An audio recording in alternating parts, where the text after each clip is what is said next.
Good afternoon, everyone. It is 4:45, and we are about to begin with our recognitions today. We have one recognition today, and this is for Mayfair and their Blue Ribbon Success. And receiving the recognition will be Mr. Kyle Fontanet, and we ask that Mr. Perry Robinson and Ms. Sule come forward.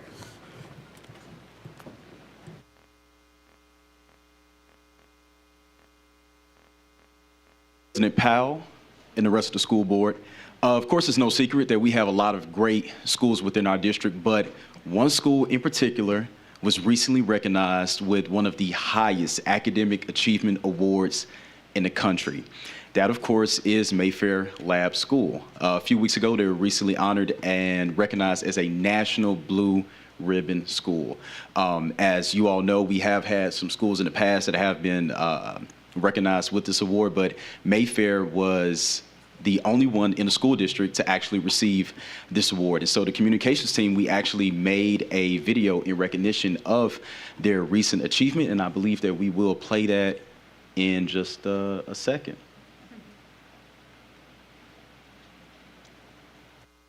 Cardona, and I want to say a big congratulations to each and every one of our 2024 National Blue Ribbon Schools.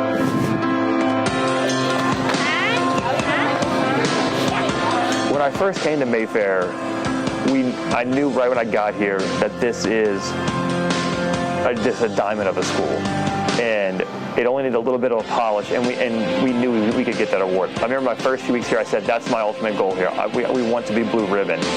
And through the hard work of the teachers and the students, they earned this award. It truly is a community award. No one person does it. No one person attains it. It is truly everybody in it together to accomplish this award. And it's going to be great to celebrate next Friday with all of our teachers and faculty, because it's been many years coming and they've truly earned it. I think just as the school has grown, so has our sense of community. We've developed such a strong partnership with each other, with the staff, with the families that continue to come and stay at our school. And it's very easy to come to work every day knowing that you're supported by your students, your fellow colleagues, your coworkers, your administration, the families behind it. And that sense of community over time has only gotten deeper, gotten stronger. Yeah, we talk about building core memories with the kids, kind of like the movie Inside Out, right? They talk about core memories, right, with the kids. And so as we're doing activities with the kids, as we do like special events with the kids, last year we did one that was all about space. We had a whole space themed day, and we talked about like we are building core memories that you're going to think back when you're 35 years old. Hey, y'all remember that day when we shot Mr. Fontenet's face up on a rocket, right, at school? Like, that's a core memory that I hope that they remember. Like, as a teacher, that's what I want for my own children, but that's what I want for all of our kids here. Like, are they learning stuff they're gonna take it with them for the rest of their life? This award, it shows that all the years of the 12 years of the teachers' hard work has paid off, and the secret's out now that we are an elite school, and I couldn't be more proud of what the teachers and the students have accomplished.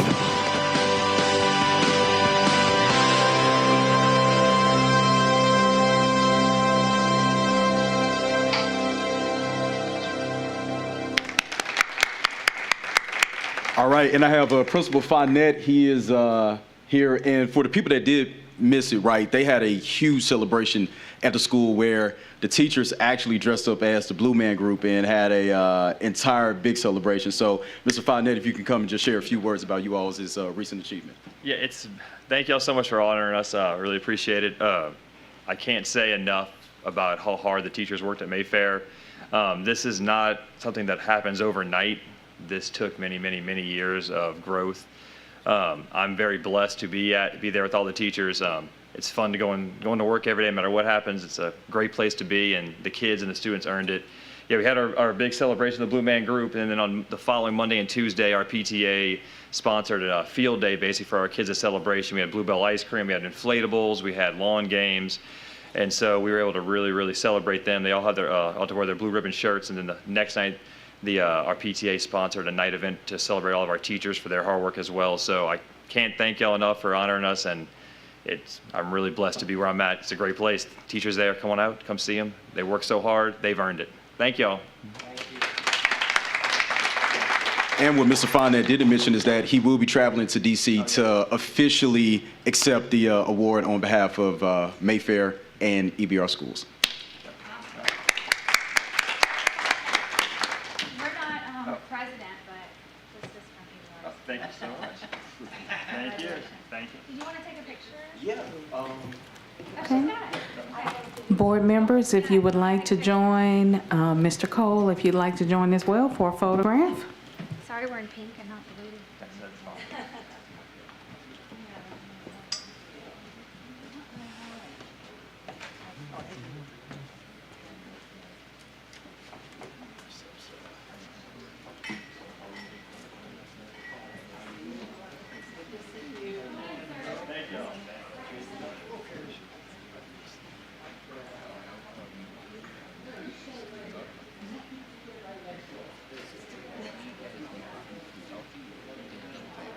Here we go. 1, 2, 3. Mayfair on 3. 1, 2, 3. Mayfair. Awesome. Thank you.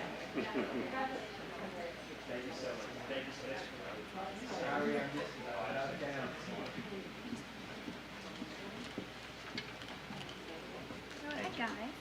Hey, here's pink.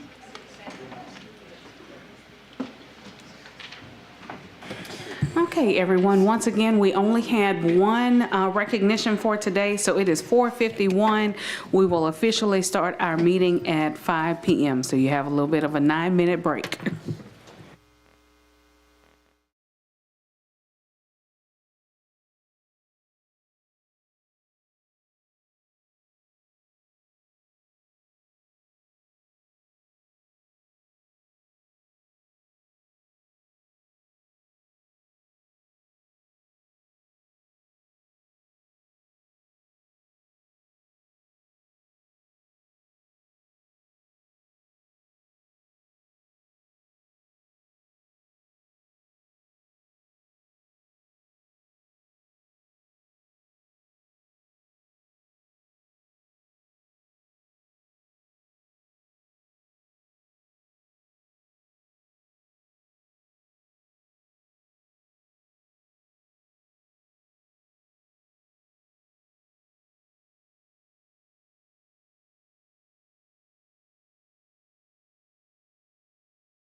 That's a sticky on my chest. It's pink.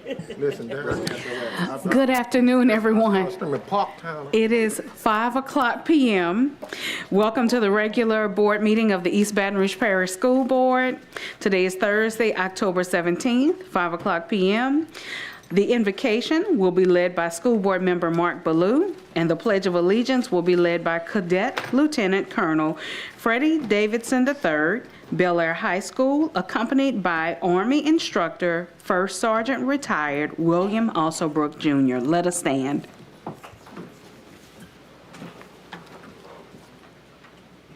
Heavenly Father, we thank you for the gift of life, and we pray for the health and safety of our students and staff.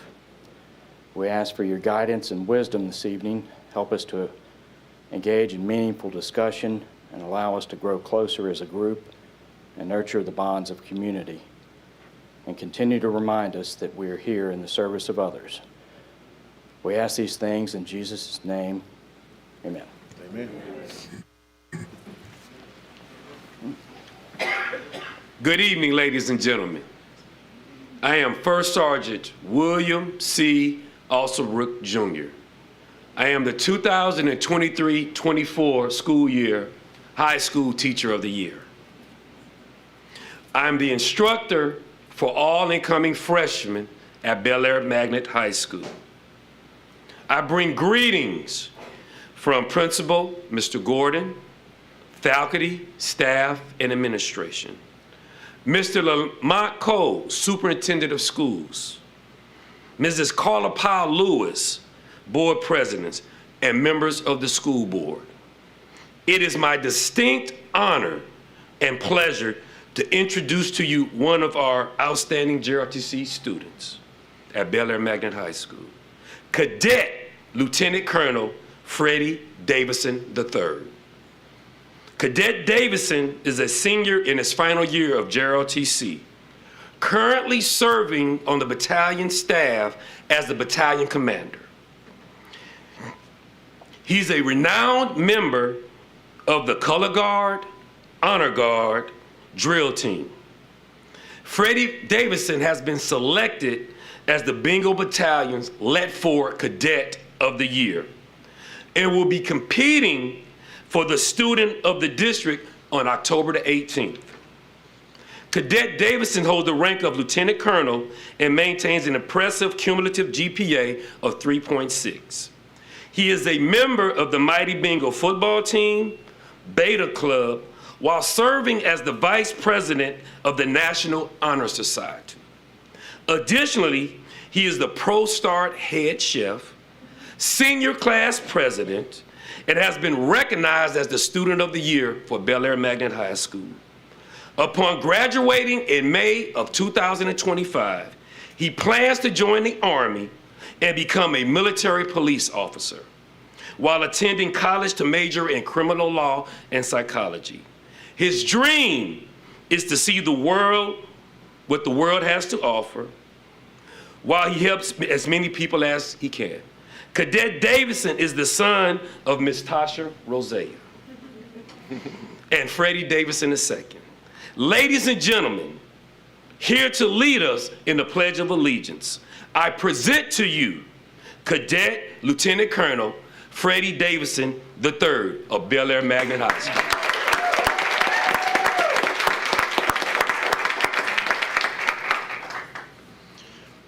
I pledge allegiance to the flag of the United States of America and to the republic for which it stands, one nation, under God, indivisible, with liberty and justice for all.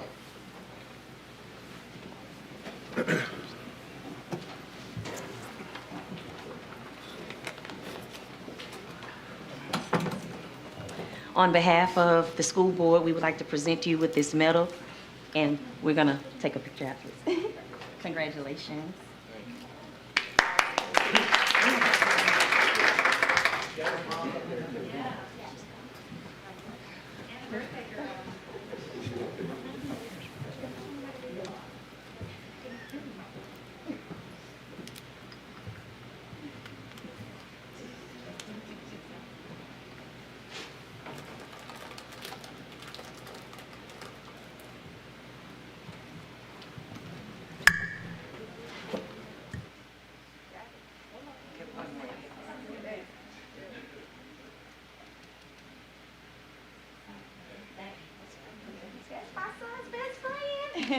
Congratulations once again, Mr. Davidson. This meeting is now called to order. We will now have a roll call. District 3, President Powell Lewis. Present. District 9, Vice President Martin. District 1, Mr. Blue. Here. District 2, Mr. Lannis. Present. District 4, Ms. Stewart. Present. District 5, Mr. Lewis. Present. District 6, Mr. Russ. Present. District 7, Mr. Gode. Here. District 8, Ms. Sule. Present. We have a quorum. Thank you. And Vice President Martin is absent tonight. He's actually attending the National School Start Time Conference. So wishing him well. Can't wait to hear the report. All right. We will now move to B1, meeting minutes. Approval of the school board minutes of the September 19th, 2024 regular board meeting, the September 5th, 2024 special board meeting, and the September 5th, 2024 committee of the whole meeting as published in the official journal. Is there a motion? It has been moved by Mr. Russ. Is there a second? It's been seconded by Ms. Sule. Comments from the board at this time? Okay. Seeing none, we will turn to comments from the public. Okay, seeing none, we'll return to comments from the board. Okay. We will now entertain a vote. Please vote.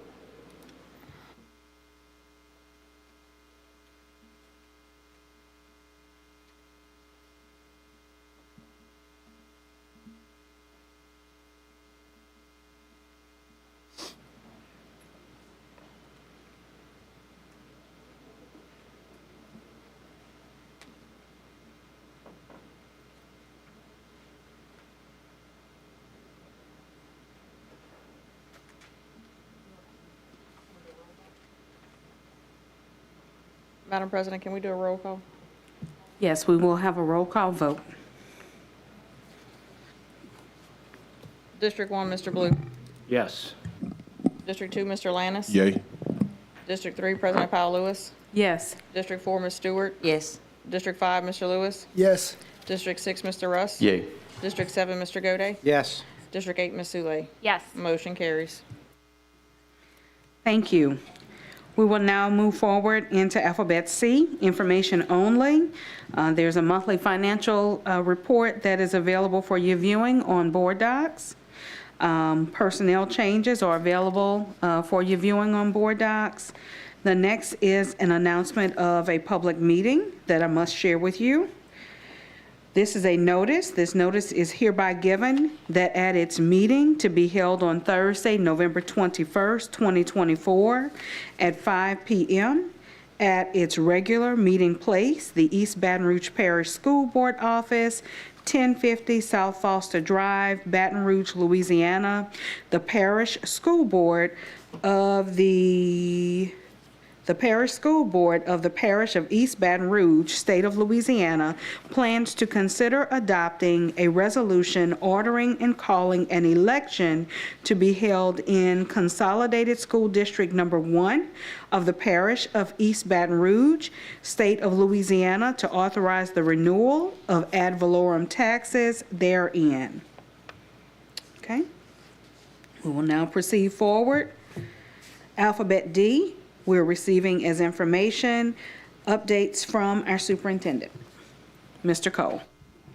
Good afternoon, Madam President, members of the board, and members in the audience. As always, I want to thank staff for being here with us this evening. Even though I know you have to be here, we still thank you for being here with us. At this time, we want to talk about a few things that we're excited about. First and foremost, as we have recognized the principal at Mayfair Lab, the staff, the students, and all of the faculty there for their hard work in earning a National Blue Ribbon Award. We were there with them to celebrate 2 weeks ago on Friday, an outstanding achievement. Congratulations to them, and we'll be spending some time with them in D.C. When they receive the actual award. October 10th was World Mental Health Day. I'd like to thank our district's mental health professionals for all they do to remind everyone of the importance of prioritizing your mental health. Let me say this, our goal and see my therapist every week. And since taking this job, I've gone to see my therapist twice a week. It's really important that you take care of yourself, take care of your mental health, and sit down and talk to someone. And there is a stigma, and it's not just in the Black community, but it's in many communities, that if you need mental therapy, support, counseling, that there perhaps is something wrong with you. Well, I'm here to tell you, there may be, but the only way to identify what is wrong is if you go and talk to someone and get the help you need. I have learned through my therapist, I've been crazy a long time, and we are working towards addressing some of the issues we have, and it's very, very positive. This week is Digital Citizens Week. Join us in celebrating the week and use the links to check out the additional information that are posted there for you. Also, as you can see, the beautiful red ribbons, we are recognizing Red Ribbon Month with all of our eye care employees and staff. Please stand to be recognized at this time. We thank you so much for the work you do, Ms. Bradford and your team, for being in our schools. They move around the district oftentimes when there is tragedy. They move around the district oftentimes when we need to provide information to our students and staff around critical issues. And then oftentimes they make themselves available just to be of support for all of us who work in the district. So thank you so much every day for what you do. Ms. Rouse, you should have stood too, because that's where we first met, when you worked with eye care. And so definitely, once working in eye care as a counselor, Mr. Shamlin, always a member of the eye care team. So we thank you, thank all of you so much for what you do. Ladies and gentlemen of the board, if you look at your seat, you will see an updated 100-day plan based on the first 50 days of the job. This is day 49 for me. So I do want to talk about a few of the things we've been able to accomplish throughout the first 50 days. The idea was to continuously engage the community. And so we've been able to do that by attending 20 speaking engagements, visiting 60 of the 88 schools in our portfolio, and then working extremely hard to ensure that we continue to do the things we know we need to do in order to improve the district. I'm extremely proud, and I'm excited, and I'm overwhelmed by what we are seeing in our schools from our teachers and staff, support staff. Every school I have visited, I've tried to make it a point not only to visit with the administrative team, visit with teachers, visit with students, visit with paraprofessionals, but in addition to that, visit with the custodians on the campus, visit with the cafeteria. And the highlight of my visits are always to take pictures with the cafeteria staff because they are the ones who take care of all of the babies in the building, the students in the building, the faculty and staff, and it takes a total team effort in order to educate and operate a thriving institution that we call a school. And so thank you for all of the individuals who do this work every single day. We have convened several advisory groups, one with students, one with parents, one with teachers, and one with school leaders to talk about some of the critical needs we have here in the district. One of the things I hope we can continuously do is be transparent about our challenges. We have challenges within the district because if we had no challenges, every student would be making all A's, there'd be no issues, and everyone would be able to do anything he or she chooses to do.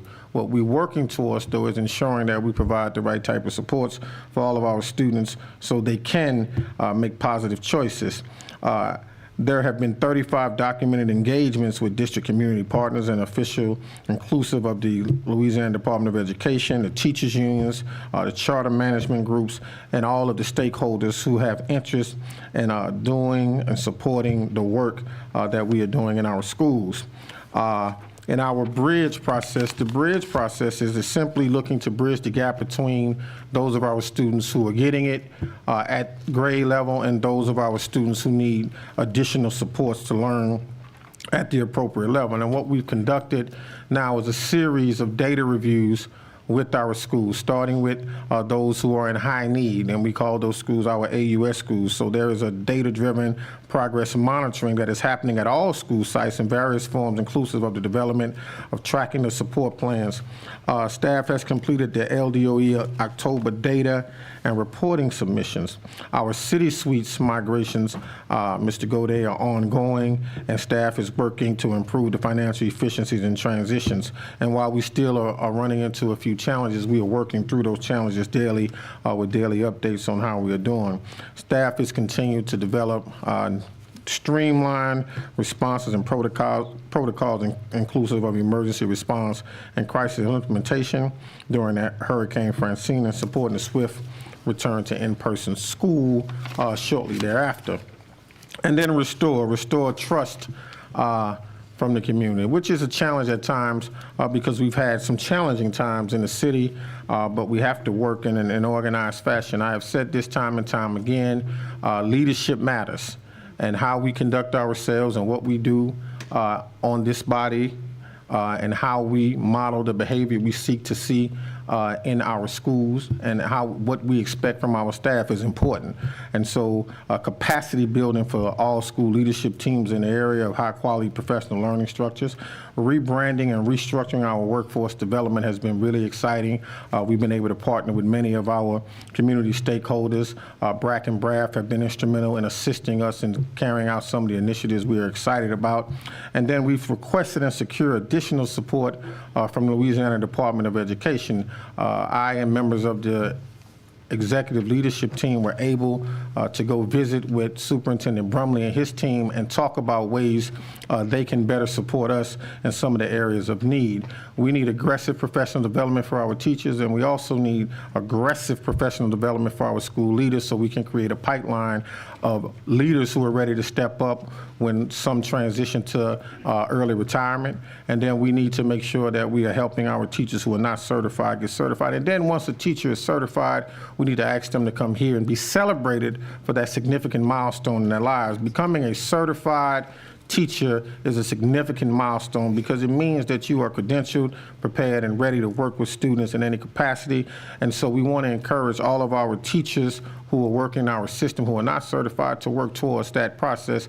And then in addition to that, those who are not certified, we sincerely appreciate the work you do every single day with our students, and do not take it lightly. This is not easy work we do, and it's not easy being a teacher, but we thank you for taking the challenge and doing the work each and every day.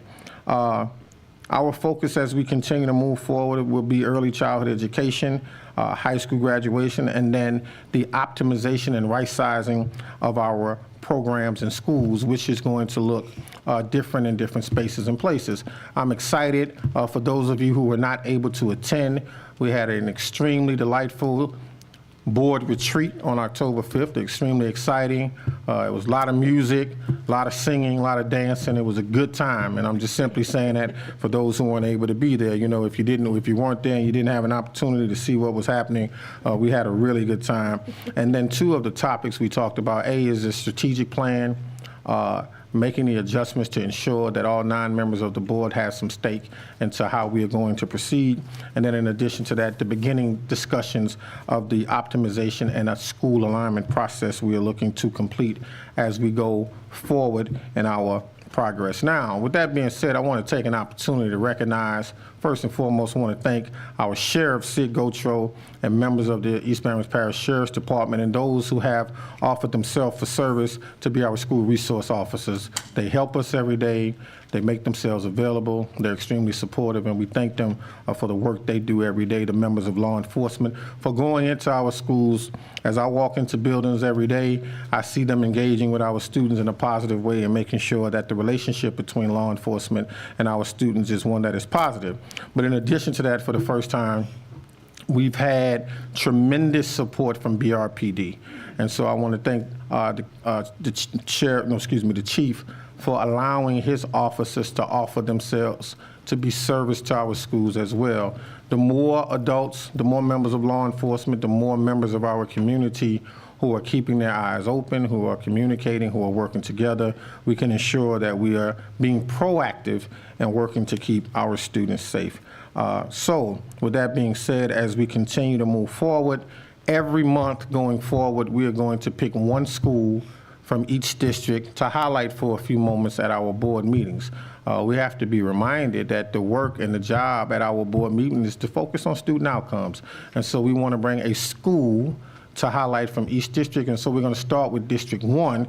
And tonight we're going to have a brief presentation from Ms. Yonda, who is the principal at Twin Oaks Elementary. Let's give her a round of applause as she comes. Okay. Somebody got to get excited about learning. Somebody got to get excited about learning.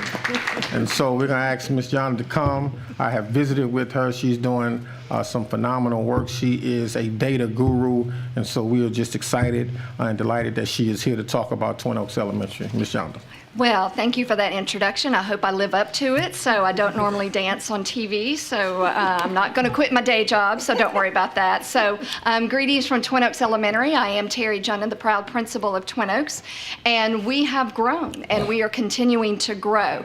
So some of our highlights for Twin Oaks include our DIBELS results. So Twin Oaks is a community-based school. We are not magnet. We have just recently become a seed grant school where we are trying to become a pillar in the community and make sure that our students are leaving Twin Oaks ready to hit junior high and high school on level. And so us being top 10 in the district, the schools that are above us are a lot of magnet schools and schools of choice. And so we are very proud that as a community-based school that we are number 10 in DIBELS. If you look at the slide, our students, Twin Oaks data is in the red, and our students are outperforming district and state in many categories. So we believe in building the foundation. Thank you.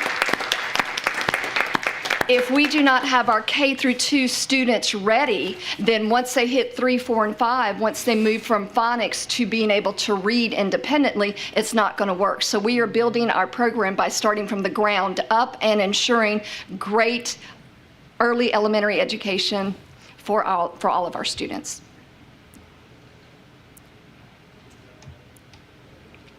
And did I skip a slide? Okay, so here we are with seed grant. So we are 1 year into seed grant, and one thing that we are trying to do is bring the community in, and we have had many vendors and partners come in. We've increased the amount of participation with parents. Coming off of post-COVID, it was very hard to get people back in, and now we're having partnerships and days where we are having vendors come in. We may call on some of you sometime so that you can come in and share with the kids, and by the end of the year, we are going to have our children being the presenters about career paths that are available to them. But Seed Grant is making field trips possible, it's making hands-on activities possible, and we're excited about this opportunity.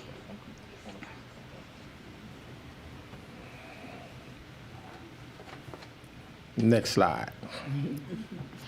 So how did we improve? So first I would like to say, and it may be a slide not on here, a slide that we skipped. When I first took over Twin Oaks Elementary, this is my 4th year, we were at a 58.3, and this year I am anticipating we are going to be around a 78. So we have grown. We did this by first starting with the little things. Coming in as a new principal, I did not want to overturn a lot of things. I wanted to respect the process and the teachers who were there, who were doing the hard work. And so we started with small changes, looking at how do we just get students writing across the curriculum, across the content in complete sentences. And just that one change led us from a D to a C. And then we just kept moving from there, looking at the writing process. And then our new focus is going to be on reading comprehension so that we can increase reading comprehension so that we are matching our communication style. And again, looking at foundational skills for the littles. We already have a curriculum. How much do you know about the curriculum? Trusting our coaches that were in the building at the time to give job embedded PD so that the teachers can really focus in on what the students' needs are. And small groups is where it's happening. And then possibly one more slide. Next slide. There we go. Okay, and this has been our journey. So this is where I was talking about. So we've increased pretty much every year that we've been there, and we plan to keep on climbing. It's not possible without the hard work of the teachers, without students coming every day, without dedication, without growing professionally, growing pains as far as what do I need to do, how do I reach my students. So I'm very proud of the staff. I'm very proud of what we bring as far as an educational opportunity to Twin Oaks, and I invite you to come visit us at any time. Thank you very much, Ms. Johnson. Keep up the excellent work. When I sat and spoke with Ms. Johnson for a long time, she said she is more than willing to work with young principals to share with them some of the strategies she implemented at Twin Oaks, and that is what we need from our leaders, to work with other leaders to ensure that we're sharing best practices and ideas to help improve our schools. And so next month we'll go with District 2.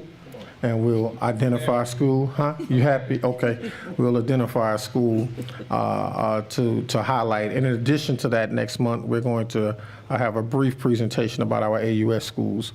One of the things we want to do is make sure we keep the board informed on what is happening in our AUS schools, is our plan to address some of the deficiencies in our AUS schools and where we are in terms of our progress monitoring of those schools. And so we'll have a presentation for you next month. With that being said, again, as always, I want to thank the board for the opportunity to serve as superintendent. I want to thank staff for the opportunity to work with you as we continue to do this month, and then as we continue to do this work, and we will be back again for the committee as a whole with another presentation from one of our outstanding schools. And last but certainly not least, let me say this. If we don't go in our schools to see the wonderful things that are happening with our students, with our teachers, with our faculty and staff, we can't expect anyone outside of our schools to champion the goodness that is East Barron's Parish School System. And let me say, there is far more good happening in our classrooms than there is negative. And so we have to choose which we're going to focus on. And we're going to choose to focus on the positive while always addressing the challenges and building on the deficiencies. We know they exist. But if we talk about that, then the narrative becomes that's all we have going on in our schools. So let's highlight the good, address the needs, work on the deficiencies, and get better every day. With that is my report. Thank you very much. Thank you. Thank you so much for sharing. Yes.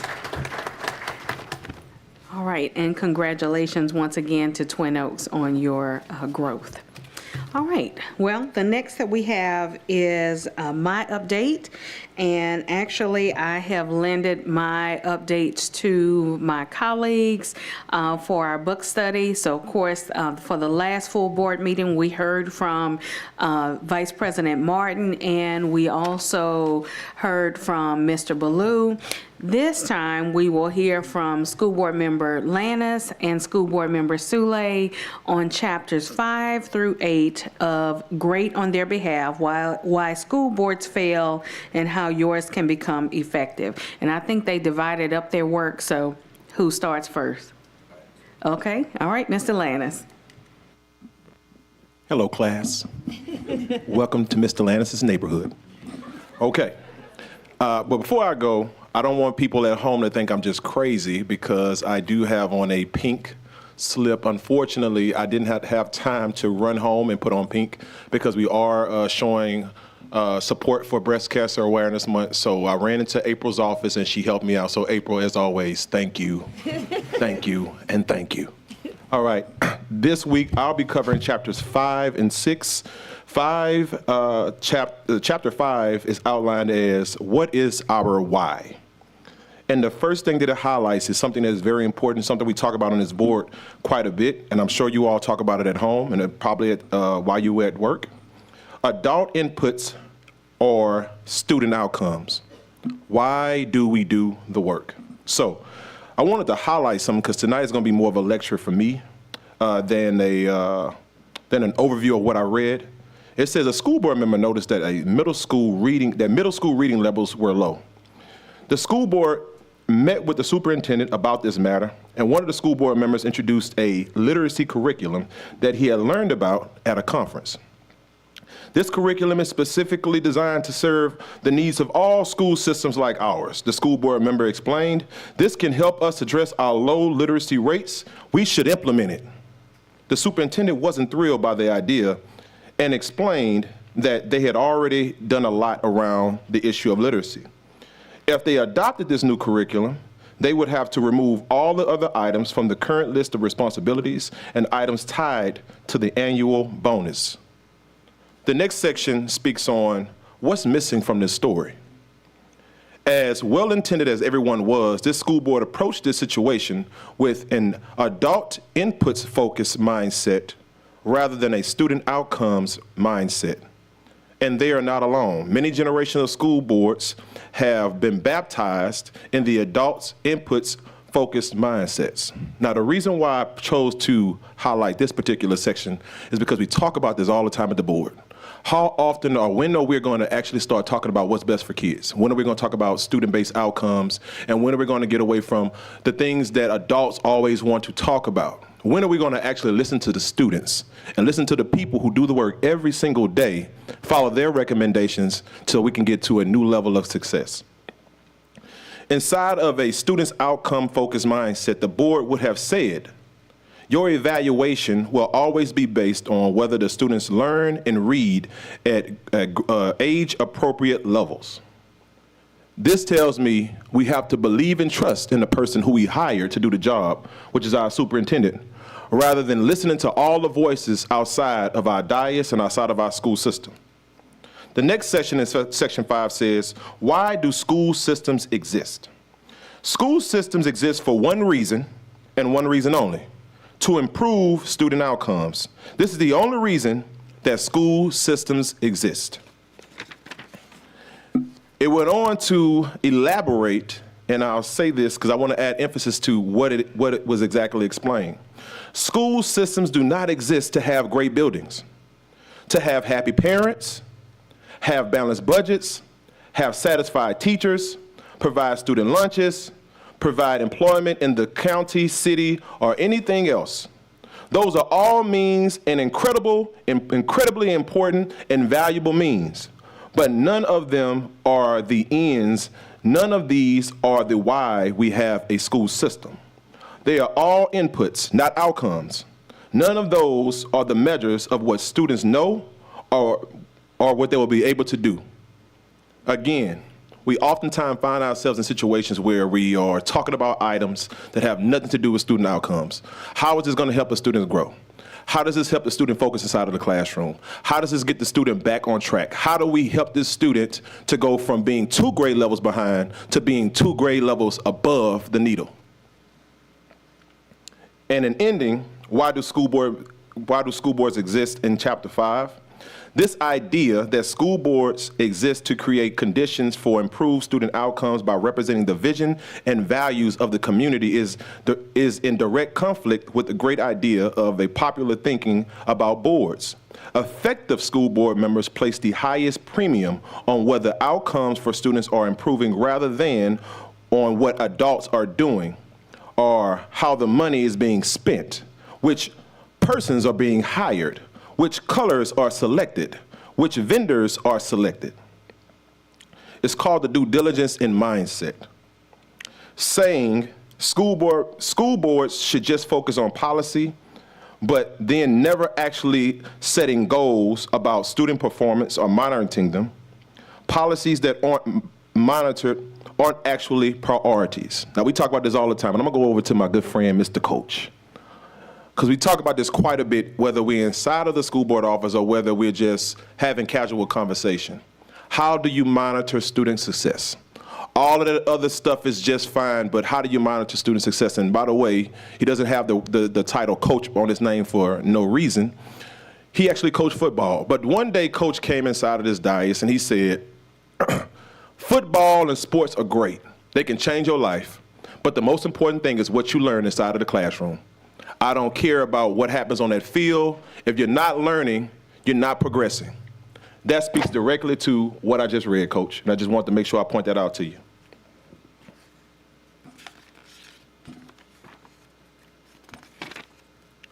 Representing communities was the highlight of Chapter 6. Honoring the community was a topic that came up throughout the book. As a member of a governing board in this story, what was my role? To represent the values of my community, not to try to address each community member's issue. Now, if you are a board member on this dais right now, you know, I would hope that you know, that there are going to be issues that have nothing that pertain to how do we address the movement of student performance. I hear it quite a bit, anything from a stop sign inside of a neighborhood, something that we don't even deal with. How do we get somebody from point A to point B, dealing with transportation? And as we said before, that is a high priority. But does it lead to student outcomes? Another one that was pointed out was to listen for and address the underlying value of the issues being presented. Nearly every person who approaches a school board member will have a different stop sign issue, so to speak. It's not a school board member's job to give everyone the stop sign they're demanding. It is a school board member's responsibility to listen to the issue and ask questions that expose the underlying value which they can pursue. In our work, we offer school board members 3 broad strategies to support their mindset shift away from representing themselves and representing individuals in order to begin the process of moving towards a mindset focused on representing the community. 1, board members should listen for and codify the vision and values of the community, writing them down in a way that clarifies what has to be protected. 2, board members can protect community values by defending the behaviors are unacceptable because they would be in violation of a value. Rather than trying to prescribe one narrow item to the school board, to the school's administrators must do what the school administrators must do, spell out the behaviors. Spelling out what behaviors are not acceptable is more effective. In the neighborhood safety example, codifying values of the community in terms of what is unacceptable will lead us to come up with 2 important issues. Clear guidelines. Do not allow students to be unsafe, and do not allow unsafe conditions on this block. What this is simply saying is we have to simplify what our acts is. We oftentimes overcomplicate these issues, the things that are being discussed, because again, we allow adult-based mindsets to take over our focus away from our students. What is the most important thing when a kid enters the building? 1, they got there safe. 2, they're actually learning. 3, that we got them back home to their parents in a safe manner. That's what's most important. Last but not least, one of the biggest takeaways was stay focused on the values, not the issues. Stay focused on the whole community and not just a few members. At the end of the day, we're going to always have hard choices and hard decisions are going to come up. And I can tell you now, and I want to preference this why we are in the instance of this particular book, because we talk about representing our community. When we start talking about realigning our schools, it's going to be a difficult conversation. It's going to be a tough conversation. But it's going to be important that we move the needle for kids, that we help to realign our teachers back inside of classrooms where we don't currently have them. We can actually staff up rather than staffing down, and we rebuild and reestablish our system for what it should be, one that represents every single community member across East Baton Rouge Parish. And Madam President, that concludes my report. Well, thank you so much, Mr. Lannis, for giving us all those different details. We appreciate it, and I know that that's a hard act to follow, Ms. Ulay, but you have the floor. Oh, I've got it, President. Thank you very much, Mr. Lannis. That was a great intro to chapter 7 and 8. So 7 and 8 go from why the school boards aren't ineffective, and board member Lannis's was about now we have these new board members, and then these new board initiatives, and then mine is clarifying those priorities. And they lined up perfect actually with our board retreat, which was so perfect. I've really enjoyed this book. I've read it cover to cover twice now and have really learned a lot from it. Chapter 7 is discussing about why school boards struggle due to the lack of student outcomes. Instead of concentrating on improving student performance, they get bogged down in operational and administrative issues, which kind of was lined up with chapter 6 that school board member Lannis was talking about, is that when the school board loses focus, when we get caught up in the weeds of things and not the goals, then we're not leading well and expecting others to follow well. The author argues that effective boards must reorient their goals around measurable educational outcomes and hold themselves accountable to these objectives. This shift requires a clear distinction between the governance and the management, right? So the board's goal is to govern, and the superintendent's role is to manage. And I feel like we are in such a good place to do this well. I wanted to stand up and applaud Superintendent Cole for just setting the tone for the meeting and reminding us, like, there is a lot of really good things going on. And when we lose that focus, that students are doing great things, that our staff is doing great things, we can get caught in the weeds of things that aren't as important for us. Chapter 8 builds on this by emphasizing the importance of continuous improvement. He talks in this chapter about how to set goals, and actually it lined up perfectly with the speaker that we had at the board retreat. For those of you that weren't able to tune in, Superintendent Cole brought in a speaker that was actually born and raised and attended EBR schools. And the author of the book said almost the exact same thing. I wanted to be like, did she read this book? Because she actually doesn't even do school board work. Tell me, Superintendent Cole, where does she work? Tell me that about her again. She was administrator at FAA. FAA, yes. So she came in and was talking to us about how they realigned airports and had them work efficiently. And she talked to us about setting goals. And he used almost the exact same words in the book to talk about having short-term goals that have a deadline of about 3 months, and then moving on from that with longer-term goals. And so it was just a really great reminder to see what we can do moving forward in the future. And so it was just a really great chapter. It said this: effective boards ensure their meetings and decision-making processes align with their primary goal, which is student success. And so I think when we stay focused on that, our meetings are more productive, we're able to love our community well, love our students well, and that was the point of 7 and 8. Thank you so much. You all, I believe they get an A+ for this, and A++, look, he checking. So thank you so much for participating. You all, once again, I want to say, please excuse me for this. I know that this takes a little bit of time out of our meetings, but the goal is that this will lead to a higher level of efficiency. And so I know that, like I mentioned before, we could have read the entire book before our retreat and had a complete summation of the book at that time. Number one, we all have lives outside of our board. Number two, I wanted us to make sure that we're having the opportunity to share the details of our book study with our communities as well. And we know that we have more of an audience at our meetings than we do at our long retreats. So with that in mind, that's one of the reasons why I wanted to give this time for us to be able to share in our book study. So for our November meeting, we will hear from Ms. Stewart and we will hear from Mr. Goday, and that will be chapters 9 through 12, I believe. Okay? All right, so thank you so much. So that concludes my report, and we will continue moving forward. Okay, next we have reports from board appointees to committees and agencies. Any reports from any of our board appointees? Okay.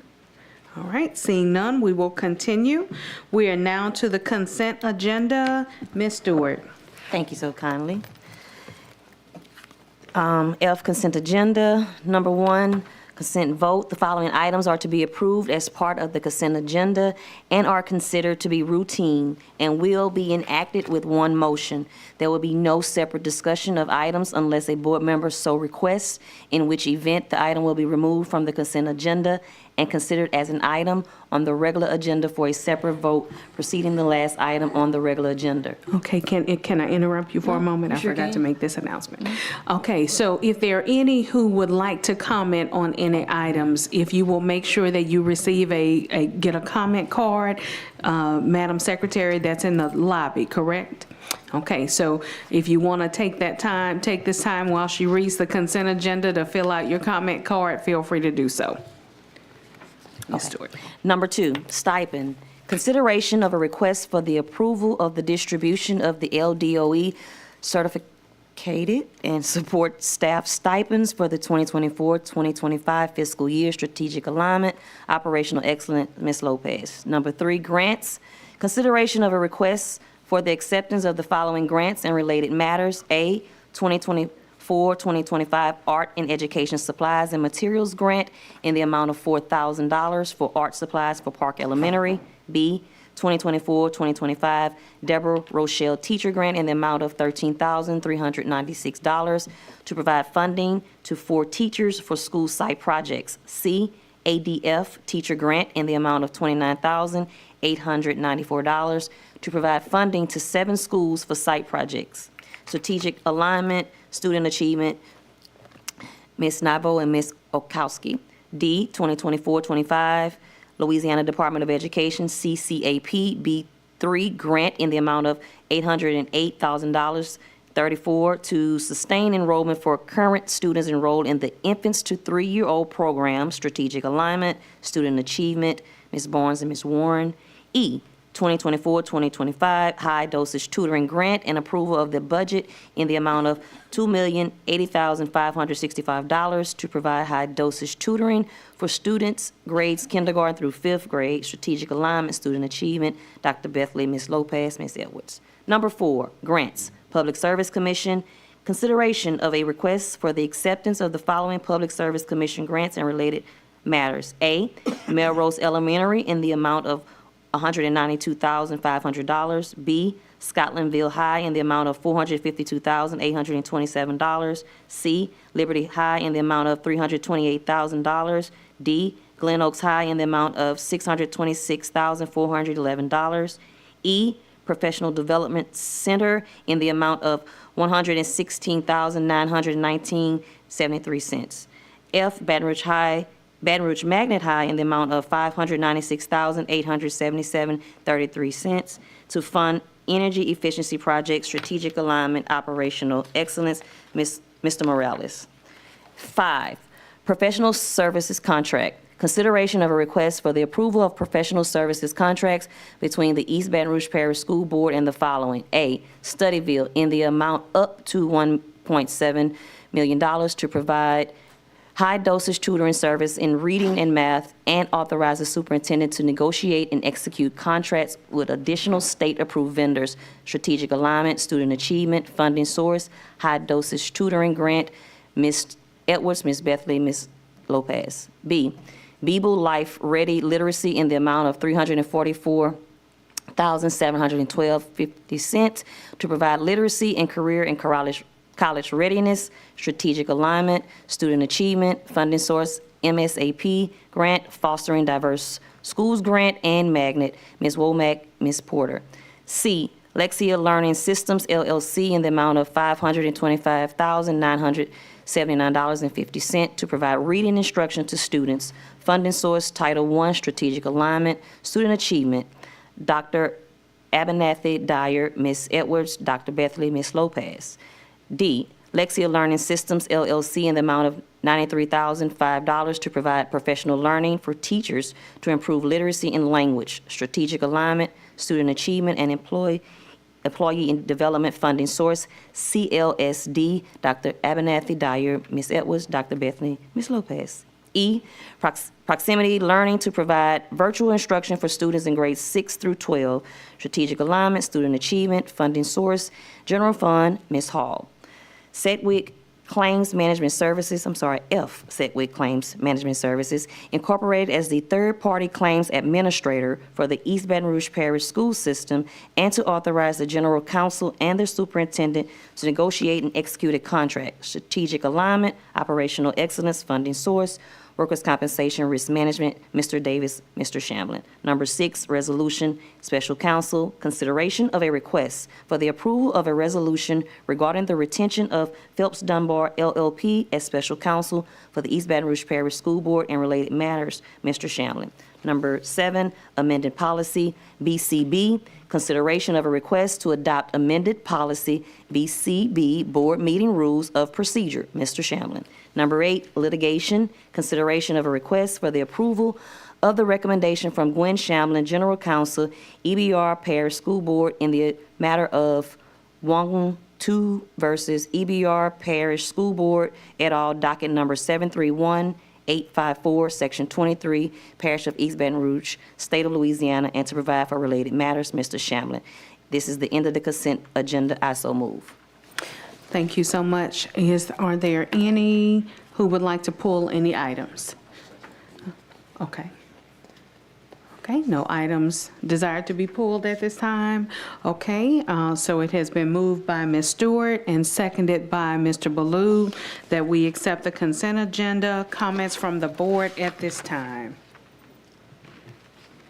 Okay, all right. Okay, all right, seeing no comments, we will now turn to comments from the public. The first we have is Ms. Ursula Parkerson.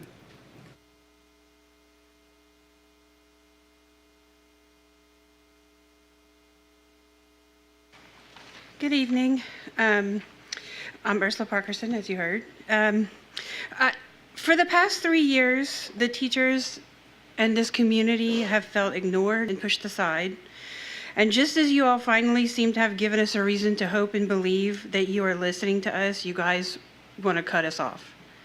The only time we ever get a chance to really be heard is when we can speak here at board meetings. And despite the fact that we all know that we are largely ignored when we speak here, we at least have a genuine opportunity to publicly express our point of view on topics that impact all of us, our children, our students, our community, and ourselves. Teachers are here to serve students, and we're constantly told that we shouldn't be making decisions based on whether or not it benefits us as teachers, but whether or not it benefits the students that we serve. In this situation, I'd like you to remember that you are here to serve students, teachers, and the community, not to serve yourselves and make decisions that make your job easier or faster. Your decisions should be in the best interest of the people you work for, not your desire to go home early. And please don't use the term students in vain, because it's also what you want is not, this amendment is not serving students. It doesn't serve students to approve contracts in haste without getting the opinion of the people who really have to live those contracts. I do have a suggestion on how to save some time at meetings, because from what I see when I'm here, you guys seem to take more liberty with the time you're allotted than anyone else. We all like to say here that we need to stay on topic when we speak, but I have had to hear some of you on your own personal rants and raves about how you feel about a topic, or life in general, which goes well beyond your 5 minutes of speaking time. Additionally, I suggest that we might not need to hear from the board twice, maybe just once. Maybe that's what we can cut. A reporter once tried to shame Taylor Swift by saying that if she continued to sing about the men she dates, then no one was going to want to date her anymore. And she said, well, if they don't want to look bad, then perhaps they shouldn't do bad things. And my point is, if you don't want to hear us complaining or commenting on your bad decisions, then maybe stop making bad decisions. Because most of us wouldn't be here tonight if it wasn't for this topic. To me, this amendment feels like a little reminder that you guys don't want to hear us and carefully consider our position. Instead, you want to push your own agenda and have public effectively silenced. I'm disappointed in all of you. And perhaps we should re-listen to Mr. Lannis' summation of his chapters where it said we should be listening to the teachers and the students. Thank you. Thank you. Ms. Matthews.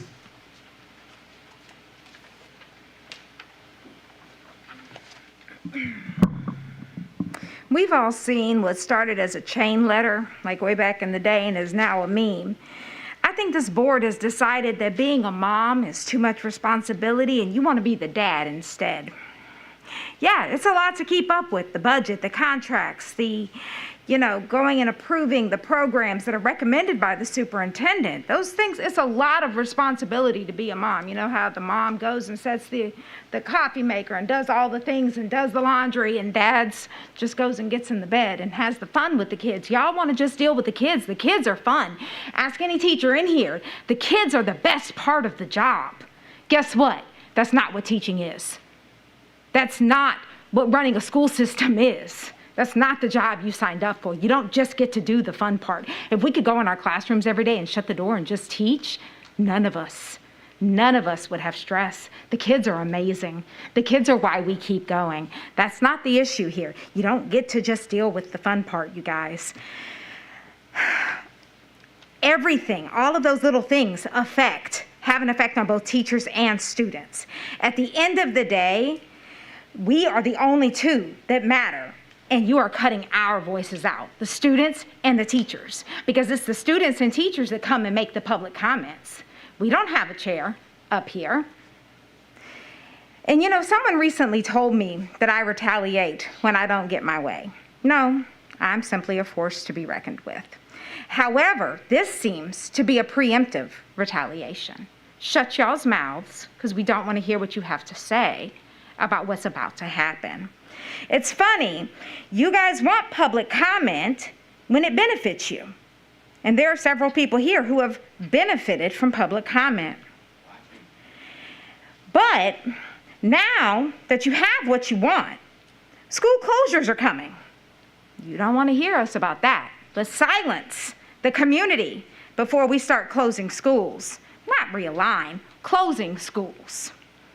Having to speak when we don't even know what the motion will be is a huge disservice. It will make the comments longer because now I'm going to have to speak on both sides. So I can't come up here and be concise. Now I'm going to have to be like the people that you don't like and talk about every single part of it and use my entire 3 minutes.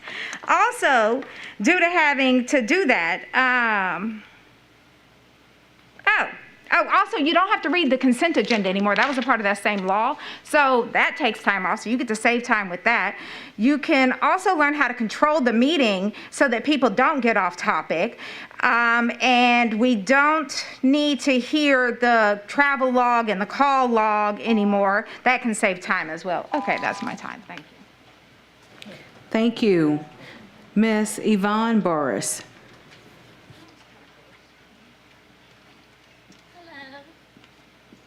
I am the interventionist at Sherwood Middle. I actually teach 5 different subjects, and so I am constantly told, adapt, adjust, be flexible, be calm, be caring, take a deep breath. Never is any of my days the same. It's always different when I'm dealing with kids, accommodation, modifications. So at the beginning of class, we give our objectives, what you request, essential questions. And then we're asked to give the directions to the kids of what we're doing. Then we give them examples, we explain what we're doing, then we ask if there are any questions. So the kids ask the questions, we answer the questions. That's what you're allowing us to do at the beginning of the things. Well, then something bad happens. Someone throws up. The electricity goes out. Behavior problem, the internet goes out, or a late student comes in, or a child has a meltdown. We are told to adjust, adapt, be flexible, deep breath, and be calm. But at this time when we come back into the room, things have changed. You're telling us because you now changed, if they now say, Miss Burris, what do we do? The electricity's out. I'm not allowed to respond to them because you've changed our whole plan of what we're doing. As parents, as teachers, and as kids, we want to have the respect and the ability to adjust, adapt, and be flexible to what you're saying. So if you are giving us a different chance of changing it up, we should then also be able to comment on that. And what I'm also understanding, and I could be wrong, and I'd love for you to correct me if need be, if you have, like I said, I teach 5 different subjects. So are we supposed to say, did you already ask your questions in math? Because you can't now ask it in science. So of what I'm understanding is we have to choose what we're commenting on before it comes up, and that's my question. Because I just feel like you want us to treat the children like we would like you to treat us, with respect, be calm, take a deep breath, be flexible and adjustable. I mean, and also let us know that you care about what we're saying. Thank you. Thank you. Ms. Kissel.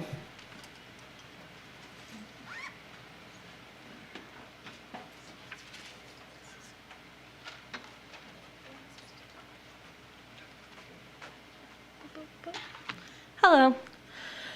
I'm speaking to item number 7. I would ask for one of you to please pull it and minorly change it.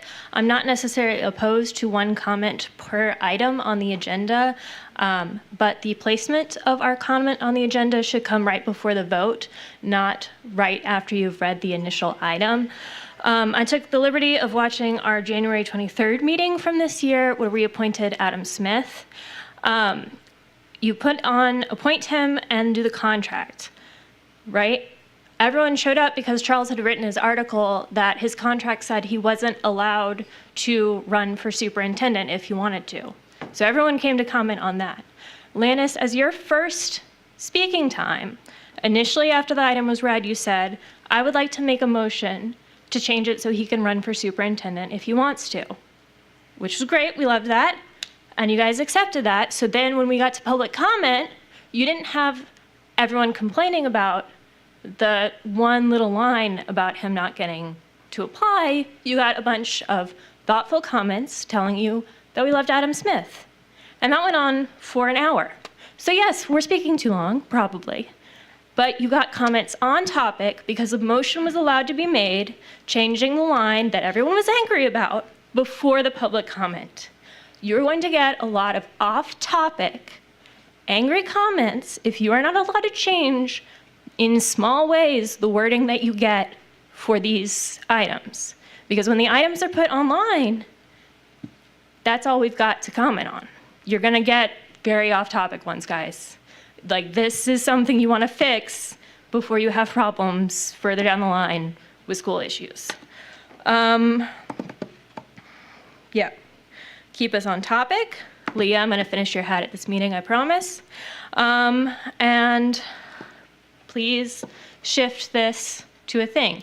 And thank you for listening actively. And if you do pass this, you better be listening actively the whole time, because if you're texting or online shopping, I will yell at you. Thank you. Thank you. Casey Kindler.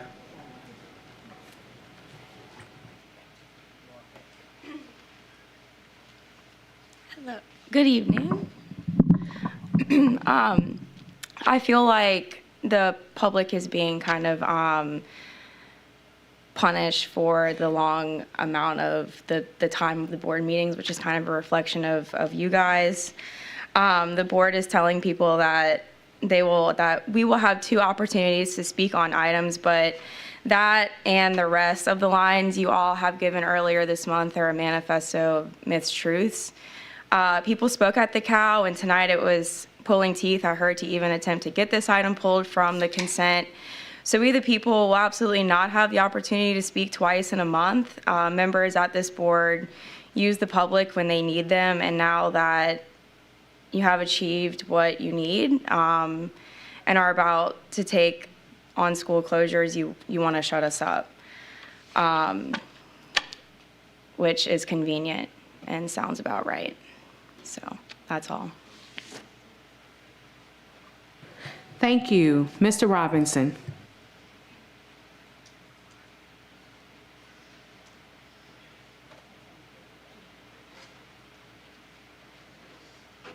Good evening, everyone. April stepped away. I stand here puzzled. You know, I heard School Board Member Lannis speak about transparency and community input. In the chapter he read it with passion. We obviously know that he believes in that. And I would ask this board not to remove this level of transparency that we have as a community to the board with our relationship with you all. I heard President Powell Lewis say, I want to read these chapters before the community so they can know that we're working together and we can have a level of input. If you guys can sit there and read these chapters and we listen to the overview, you guys should be able to sit there and listen to what we have to say on the substitute motion. Because sometimes when we get up here and we speak and we only have 3 minutes and you guys, we speak to the substance of the motion that we believe that is coming from the agenda item. But if someone goes far left and completely makes a substitute motion that completely changes the substance of the original item, guess what? Our voices is not censored, it's muted. So I have a problem with that. I have a problem because I feel that you guys as a board or whomever is strategically working to mute our voices as we have so many pertinent issues that has to come before this board very soon. School consolidation and also reapportionment. So let me paint you this picture. We have a board that does not reflect the genetic makeup of our school district. You don't represent our population, not legally. And so not only will a community of people that look like me not be properly represented on this board, but now our voices are also being muted when it's time for us to have input on substitute motions. I have a problem with that. And all of you guys should have a problem with that. You should have a problem with it for no other reason that so many of your constituents have a problem with it. My grandfather used to say, if you're going to never do wrong, but if you're going to do wrong, at least do wrong the right way. If y'all are going to continue to do what you want to do as a board, do it the right way. That's a right way to do wrong. Don't just shut us up. Don't keep whipping us with your whips. At least let us come to the podium and express ourselves. At least let our voices be heard so that we can know that we put it all on the line and you guys just ignored what we had to say. But at least you didn't shut us up. At least you gave us the opportunity to do so. Every tub has to lay on its own bottom. Think for yourself. Do the right thing. Do not shut us out. Do not mute our voices. Thank you. Thank you. Ms. Nyman.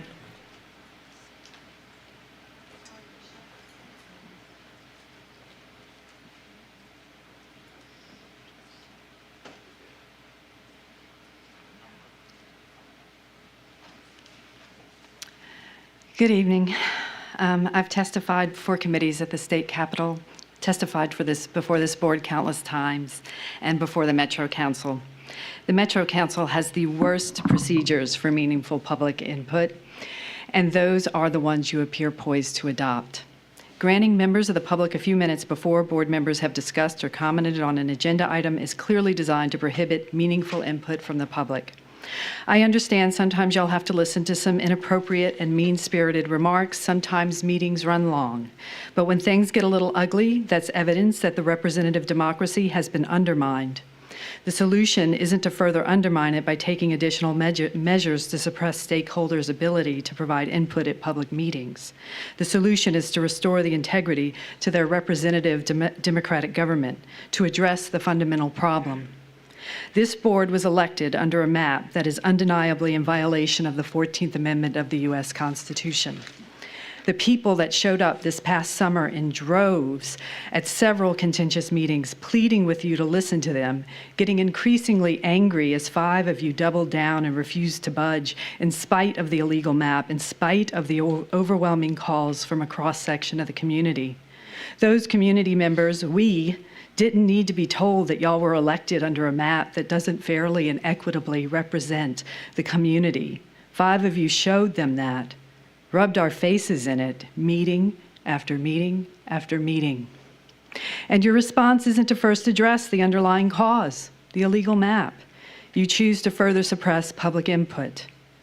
Superintendent Cole, you sit in that seat only because of those voices from members of the public, which created the circumstances that allowed the seas to part and for you, instead of Adam Smith, to ascend to that seat.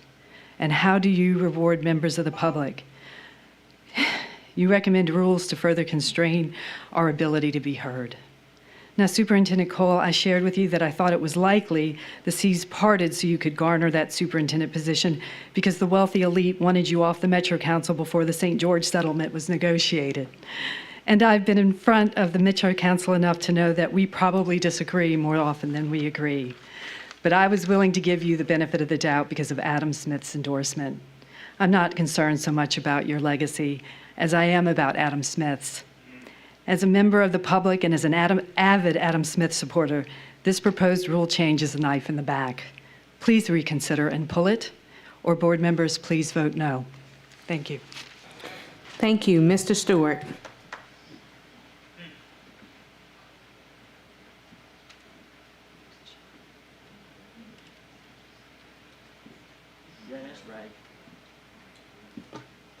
Good evening. This is ridiculous, particularly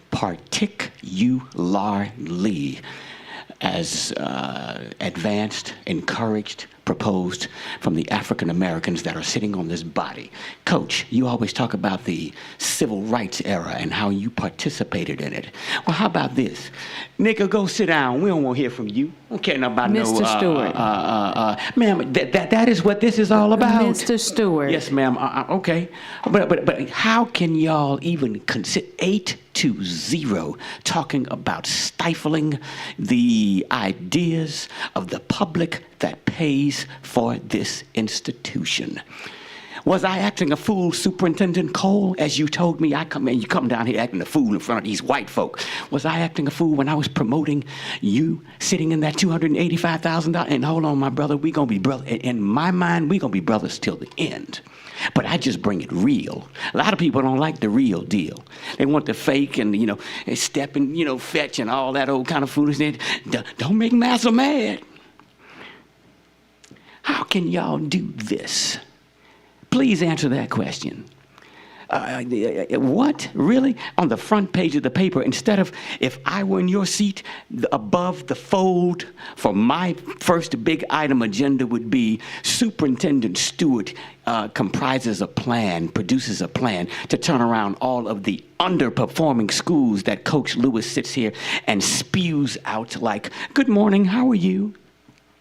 Got F&D schools coming out of the woodwork. We used to have 100 schools, 100,000 students. Now we got less than 30. We don't even have 40,000 students. And believe me, people are counting. I know people that are waiting in the wings. They're sitting in the bush like a lion targeting an injured gazelle to take over this system. They want it chartered out to the hilt.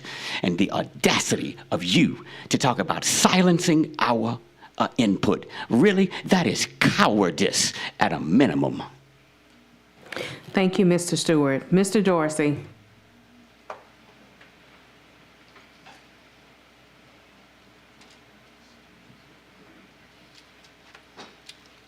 Good evening, board. Eliminating public comment for motions limits the voice from the community to only be able to speak on agenda items. Oftentimes we know that substitute motions can drastically change the intent of a policy much different from how it's initially planned to go. To eliminate public comment for these circumstances is gravely concerning and opens the door for more limitations and restrictions on parents, teachers, students, constituents, and stakeholders having a voice in our democratic process. We strongly encourage you to reconsider moving forward with this action. There are more opportunities and ideas we could explore to make our school board meetings more efficient. For the sake of time, that doesn't limit the voices of everyone directly impacted by the decisions of this duly elected school board. In solidarity, Step Up Louisiana, Baton Rouge Parent Union. Thank you. Thank you, Mr. Dorsey. Ms. Johnson.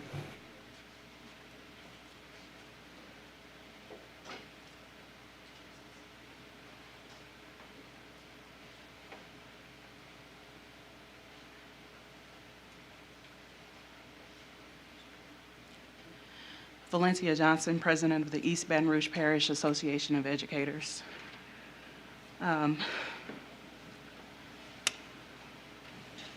This motion to change the policy for public comment, if this is truly about minimizing the time that is spent at board meetings, let's just minimize the time and not restrict people from commenting on substitute motions. Instead of giving them additional 3 minutes, let's give them 1 or 2. But at least they have the right to comment and make their beliefs known to the board. Because you need public input. That's what y'all strive on. And from Lannis's presentation, that was one of the things that y'all harped on. So if it's really about limiting the time that we spend in board meetings, let's limit the time. But if it's about silencing people, then we need to rethink what a public school system is. Thank you. Thank you. Ms. McMillan.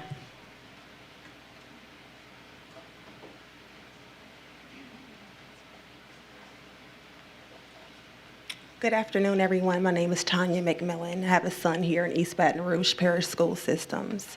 If you guys notice, most of the time when I come to the mic, all the time when I come to the mic, I never have anything written, because when I come here, I speak from my heart.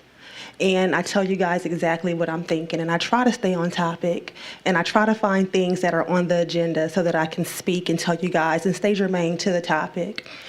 But I wouldn't have to do that, and I wouldn't have to come down here if I could just get replies to some emails. If I could just get some communication in some kind of way.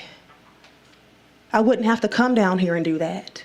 So this seems to be like the only opportunity for me to actually get my voice heard and on the record. If I can't do this, what else can I do? When I ask for 30 minutes, I don't get a reply, you know? If I can't come up here and tell you guys about the glass on the playground at my son's school, there will be no public record of it because y'all don't reply to those emails.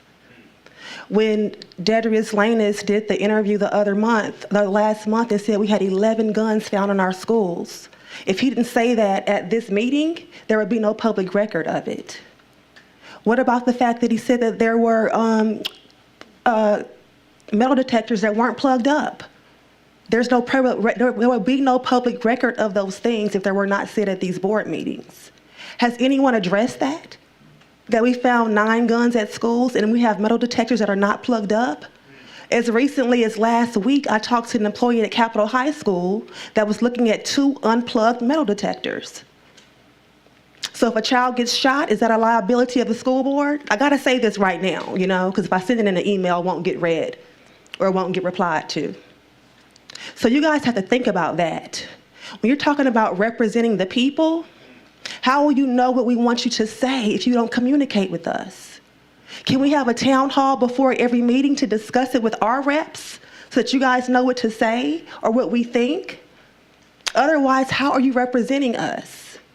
And if you limit our voices, that's insulting. That's insulting to every one of our ancestors that fought for us to have the right to speak and for our voices to count. That's insulting. And for the white people that stood hand in hand with our ancestors and marched with them and fought for us to have the right to speak and to vote, that's insulting.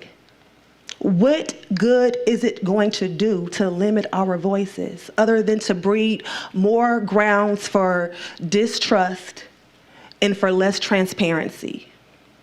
You can't ask us to trust you, because trust is a feeling. I can tell you that I trust you, but that's a feeling that I have to build, and it has to grow. And it has to grow from a mutual respect and from doing what you say you're going to do. Thank you. Thank you, Ms. McMillan. Dr. Leach, do you desire to speak? Okay. Good evening. I don't know if I desire to speak, but somehow here I am. I literally took myself off the grid of the school board. I didn't want to hear anything. I didn't want to see anything. I just kind of wanted to sit back and observe or see what happens in the first 100 days or first 90 days. And tonight was a shocker that literally, and tell me if I'm wrong, there is a proposal to limit or eliminate the opportunity for the public to speak. If that is on the agenda to be voted on, then vote now. Say, you know what, we don't want to hear from you. We don't care what you have to say. Leave. We're going to make all the decisions. We're not going to listen to your input. We don't care. And I'll hold my time until they finish speaking, because I find it insulting when someone is up here talking and then you have separate conversations. I find it insulting. It doesn't matter. You're an attorney, you should have the answer, right? Right. So, my point is, if that is an agenda item, to limit or eliminate the public from speaking before or after you make a decision, don't have it as an option at all. Eliminate it completely. Do what it is you desire to do. Please who you choose to please. And let's just stop pretending that this is a democratic option or institution. That's it. Good night. Thank you. Seeing no further comment cards for those who would like to speak, we have 2 additional comment cards, and then we have several online comments as well. The first who does not desire to speak is Mr. Trey Godfrey, representing the Baton Rouge Area Chamber. And he is in support of this recommendation, but he does not desire to speak. Ms. Donnella Washington does not desire to speak. However, her comment is, as a board, do you wish to take away the public's right to express themselves? You get to express yourselves to the public, and the public should get the same chance. If you change, the public should be able to express their opinions on the changes to agenda items. Thank you. All right, and in my Vice President's absence, I've asked Ms. Stewart to read the online comments, and this is for F7. Right, okay. We have first comment from Wellington Dole.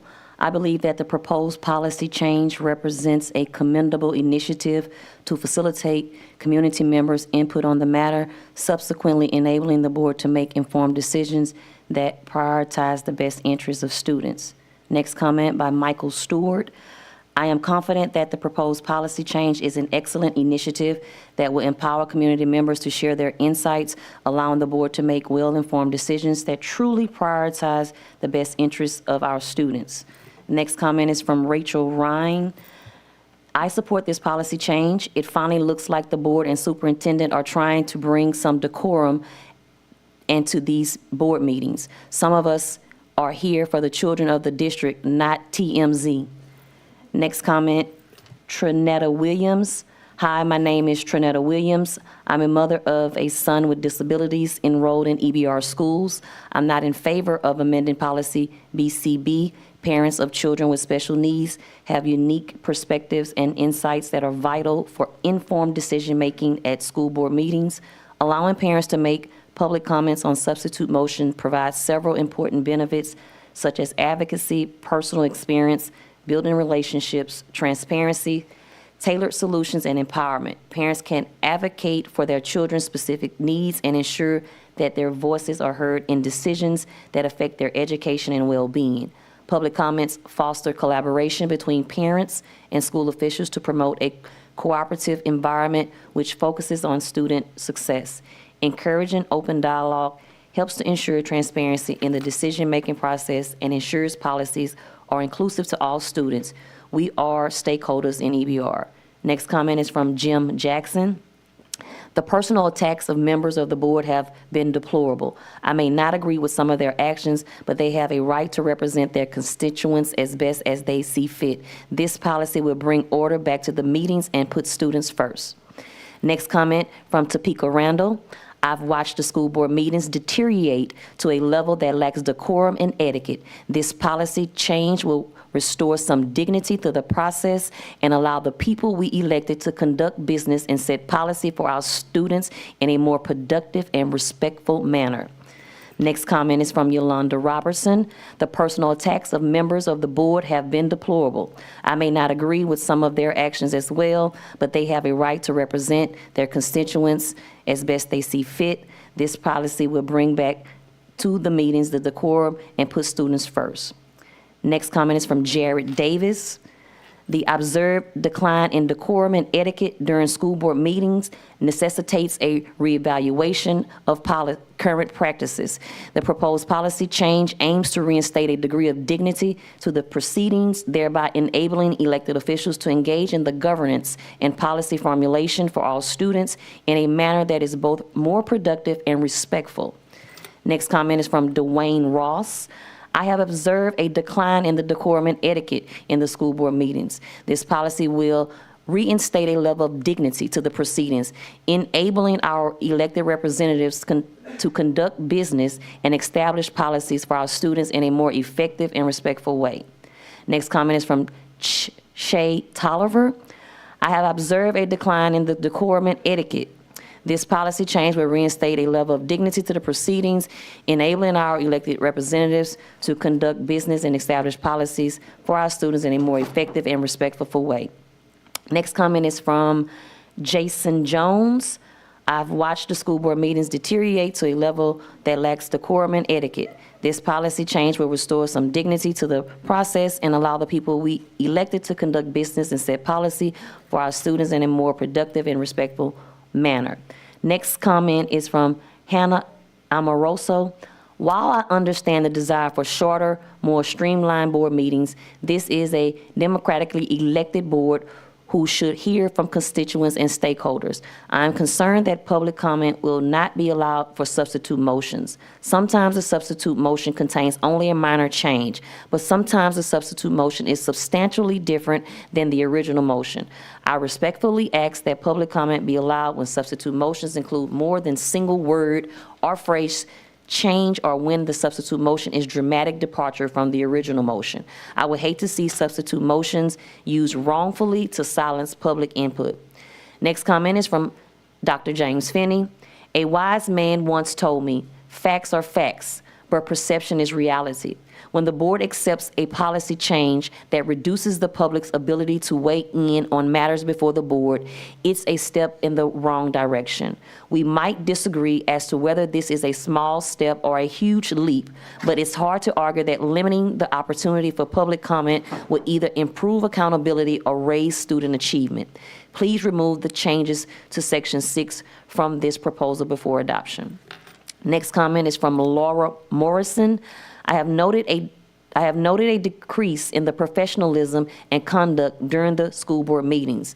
This policy adjustment aims to restore a standard of respectability to the discussions, allowing our elected officials to operate more efficiently and establish policies for our students in a manner that reflects professionalism and respect. Next comment is from Cecilia Jackson. I've watched the school board meetings deteriorate to a level that lacks decorum and etiquette. This policy change will restore some dignity to the process and allow the people we elected to conduct business and set policy for our students in a more productive and respectable manner. Last comment is from Phoebe Jackson. I have noticed a decrease in the professionalism and conduct during the school board meetings. This policy adjustment aims to restore a standard of respectability to the discussions, allowing our elected officials to operate more efficiently and establish policies for our students in a manner that reflects professionalism and respect. And that concludes the comments. Oh, okay. Oh, more comments, I'm sorry.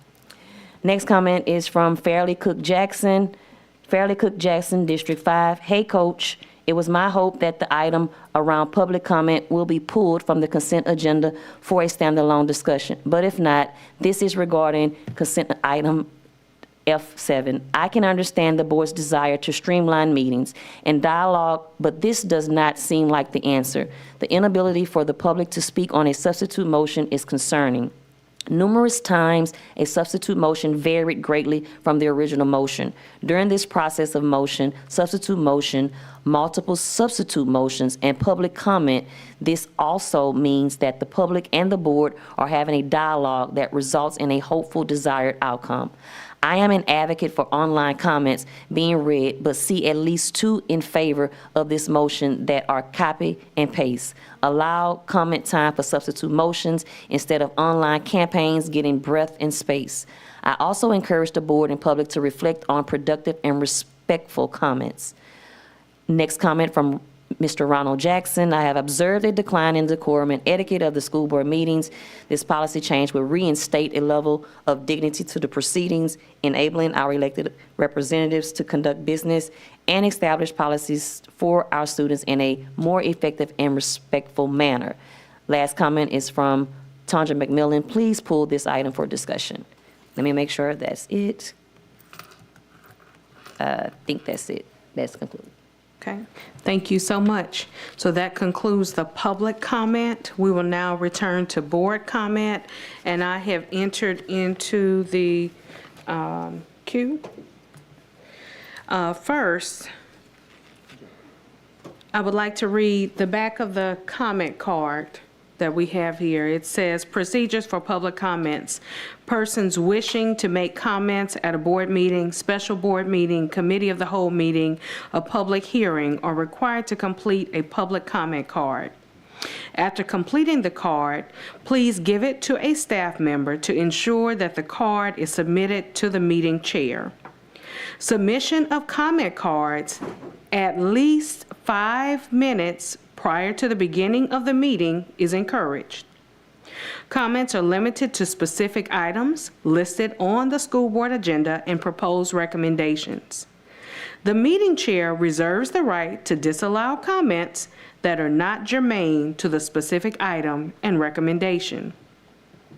Public comments are limited to more than 3 minutes, are limited to no more than 3 minutes per individual. The order of speakers may be organized by the school board meeting chair in a manner that will facilitate the orderly and efficient flow of business. Speakers who have provided written comments to the board are asked to summarize their key points rather than reading the document in its entirety. I just wanted to share that information for all of our public information. The next is, I want to start by saying that we did not, before this year, read any online comments, but we started this year, okay? The next is, I want to ask Ms. Armand, will you share with us, Ms. Armand or Mr. Shamlin, what is the timeline for the agenda being posted? The agenda goes public on the Tuesday at noon prior to the regular or committee of the whole meeting of the board. Okay, so Mr. Shamlin, I have another question for you. Will you give us your legal definition of what lobbying is?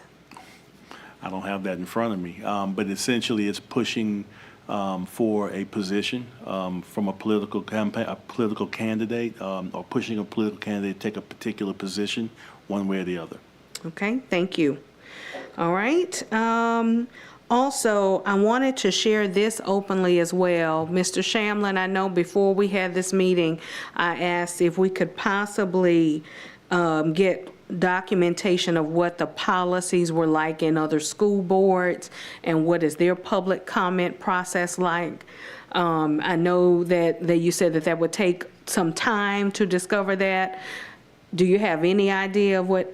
I put the request in just prior to this meeting, and I'm hoping for some feedback. I don't have that yet. Okay, thank you.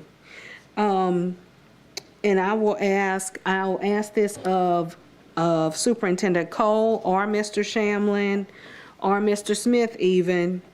Does this item have anything to do with school closures or redistricting? Not for me and not to my knowledge. Okay. All right. And I'll just share this as well. I'll add for you, Mr. Shamlin, that with lobbying, generally that means that the meetings are taking place prior to whatever the governing board meeting is. That's a phone call, that's an email, whatever type of communication. Am I correct? Technically. Okay. All right. Let's see. Does this item, Mr. Shamlin, say that we will not have to read the consent agenda? No, ma'am. It does not say that. It does not say that. Okay. All right. Can you share with us as well, what does the law say in regards to public comment in governing meetings? State law specifically requires school boards to provide a period of public comment on each agenda item. So is that on the motion or is that on the item? It is on the item. Okay, all right. Okay, and so that means that if there's a substitute motion, there is no public comment on that because the comment should be on the item. There's no legal requirement to provide comment on each individual motion, only on the item. Okay, so thank you for answering all of my questions. My thoughts about this are, number one, I can't speak for anybody else. I could just speak for myself. These processes, I've been very lenient with. With us thinking about emails and thinking about posted comments, for the first time in history, we read the online comments. Okay? The other is, I can't speak for anybody else, but I read my emails and I reply to my emails. Yes, you do. And I CC 5,000 people on the emails to be able to get you the assistance that you need. If only you could see Mr. Morales' head back there nodding. And Mr. Smith telling me, we know she back because she reading and she sending emails.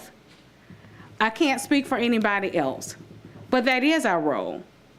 Now, I will say, if I have a conversation with you during the week, I can't promise that I'm going to have 5, 6, 7, 8, 9, 10 conversations with you during the week because we have other jobs. We have other jobs, y'all. But I can't speak for whether or not anybody communicates with you, but I do. And hopefully, this will encourage more substance-filled lobbying and conversations with community members. When it comes to school closures, school alignments, redistricting, you all have seen already that this board that sits here, we have community meetings. We do community engagement. We schedule a whole plethora of conversations. So you cannot expect that you won't have that this time. I don't know what to tell you. I'm a civics teacher and a government teacher, and I believe in everybody having their voice. But it's okay for us to follow the law. Thank you. Mr. Lannis. Thank you, Madam President. Before I go, I wanted to apologize to Dr. Leach.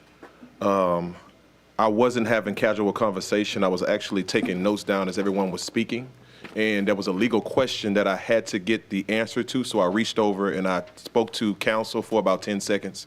And I could have texted him, but one of the things we talked about as a board is putting the cell phones down and not texting during the meeting. So I just wanted to apologize to you, Dr. Leach. I understand it doesn't matter, but I just wanted to make sure that I expressed that to you. I wasn't trying to ignore you at all. I do have a few questions, however, before I get into the meat of what I wanted to discuss.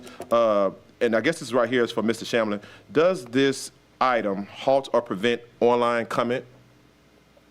No, sir. Okay, so online comments will still be made or read into order throughout, regardless of how you vote on the item. Okay. That's correct. The next item the next question I have is in concerns to the consent agenda. If an item is on the consent agenda and the public has already spoken on it, and a board member comes after the public has spoken, and they want to pull that item, will the public still have the opportunity to speak, understanding that the item has to be spoken on? This isn't an actual motion, it's an item. So let me say that again. I know I said a whole lot. If an item is on the consent agenda, just like we're talking right now, the public just spoke, and let's say I want to pull that item right now, and if that item is a standalone item, can the public still have the opportunity to speak on that item after a member has pulled it? Yes, of course. Okay, just wanted to ask that. Okay, for the record, one of the things that I'm going to that I was talking about with Superintendent Shamlin I said Superintendent Shamlin. Sorry about that, Superintendent Cole. Scatterbrain right now. Was as it currently stands, there are no rules of procedure for workshops. So I heard the public's comment around school consolidations, budget, redistricting, charter discussions. What I would ask is, and what I want to codify with the help of our board, is to bring an item next month that speaks towards, if we have those types of items that come before our board, that one, we bring a workshop that starts at 5 p.m., not one that starts at 4, so it gives the audience or our community enough time to get inside of the board meeting. 2, because there are no rules of procedure, the public can say what they need to say as long as they speak to the germaneness of the item.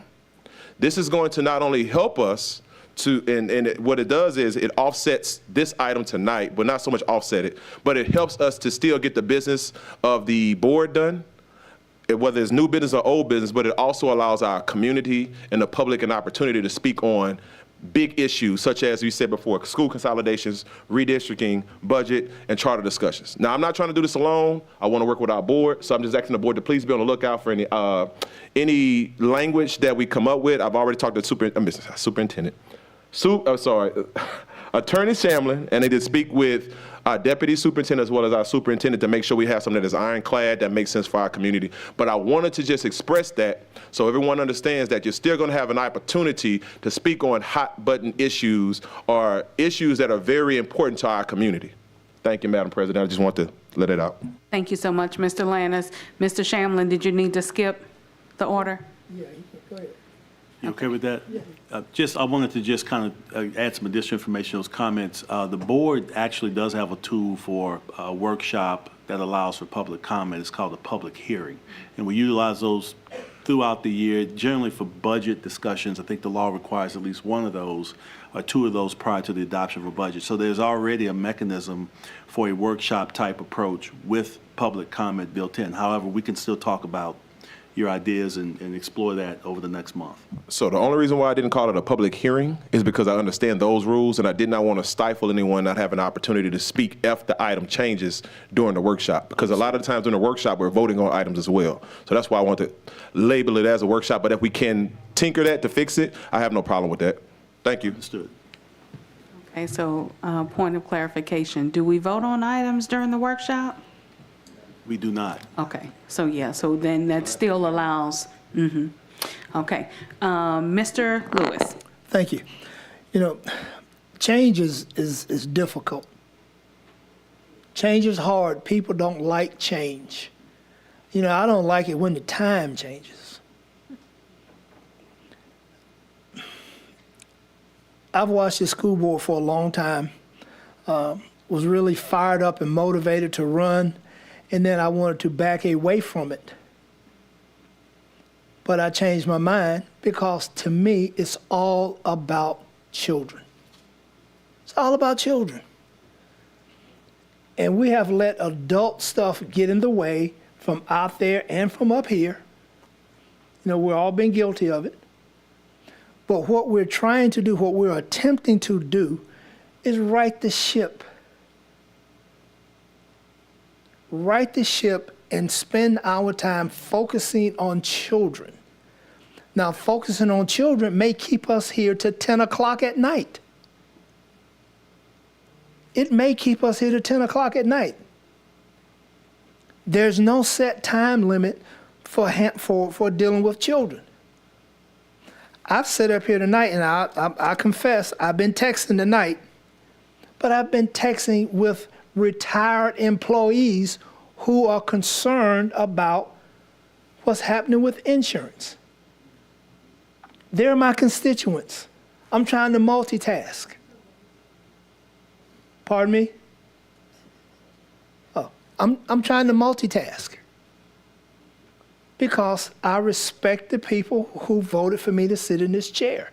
And I take their phone calls, and I do my best to answer the emails. But I work, too. And there's a new rule at my house, change that I don't particularly care for. You know what that change is? When you get out your car at night and come in the house, cell phone is off because work is over. That's a new rule at my house. When on this cell phone, I got numbers of parents that I had their kids in high school 10 and 12 years ago that are still calling me. So that's a big change for me to have to turn my cell phone off when I pull up in the garage because my wife don't want to hear it. And I like being happy. So I turn it off because happiness depends on what's happening. Let's give it a chance. Let's recalibrate. I think Mr. Lannis had a perfect idea about workshops. If it can work and it can help us move the needle forward, let's try it. Let's try it and see what happens. There's going to be some adjustments made. But if we're making those adjustments to turn the focus more towards children, then it's a good change.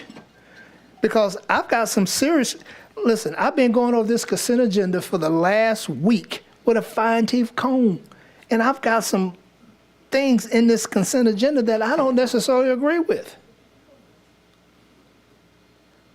But when I looked at it and put this on this piece of paper and this on this piece of paper, the end result for me was what's best for children. 2 weeks ago, I went toe for toe with Steadyville. Not because I didn't like Steadyville. I wanted to make sure that what Steadyville was doing was best for children.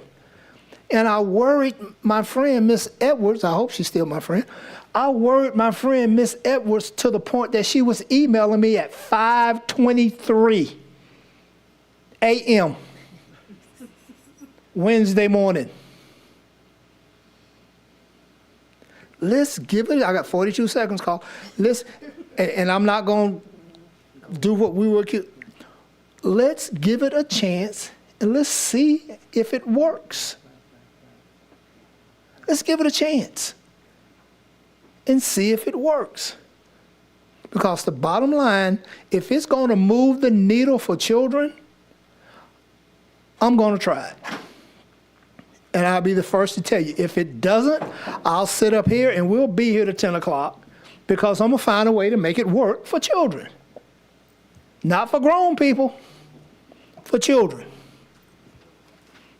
Thank you. Thank you. Mr. Ballou.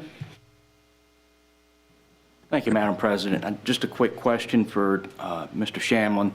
Seems the primary concern I've heard is that a motion or a substitute motion could materially change the item. I know that's it's rare that happens, but if it does, is there anything in this policy that would prohibit the chair from going back to the audience if they deem that it's materially changed the item? Well, the board, if the board approves this tonight, this is an amendment to or change to the rules of procedure. Generally, it requires a vote of the board to set aside policy of the rules of procedure. So the chair would have to request that someone make a motion, set that aside to do so. It's not something she could just simply do as chair. It requires a vote of the board. Okay, but it could still... It could happen, yes. But, which I wouldn't expect, like I said, it's very rare that something like that would happen. Yeah, and to go a little bit further with that question, you say change the nature of the item. Keep in mind, the board is required to notice items to the public in advance.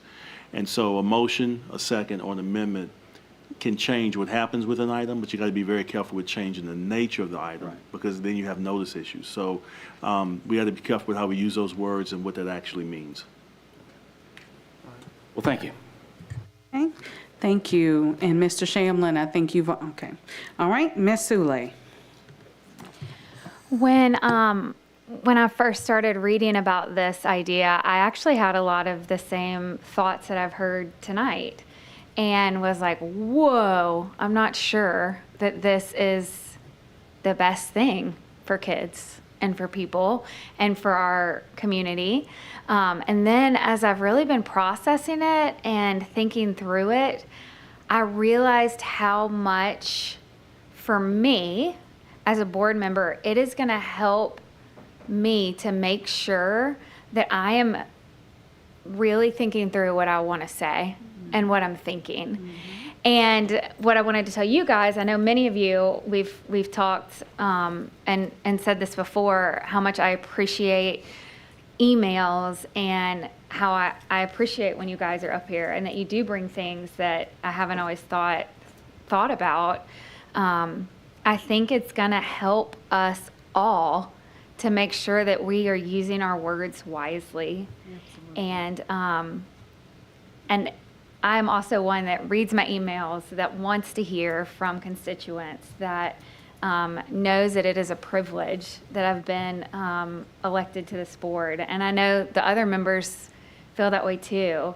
And so this is in no way to stop anyone from sharing thoughts or comments or opinions.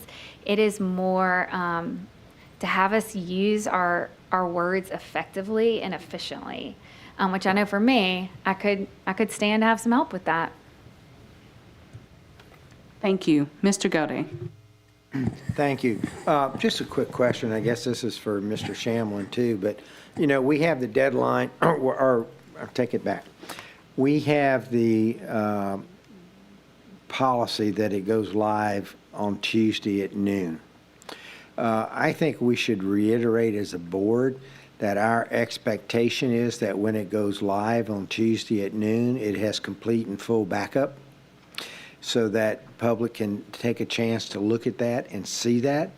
And it should be the rare exception that anything goes up on Tuesday without the full backup being available. And also, occasionally, I know there are emergency items that have to get added on, but those should really be strictly emergency items. That if it doesn't make the agenda, it doesn't. If it doesn't make the agenda at noon, then it shouldn't be considered at that meeting.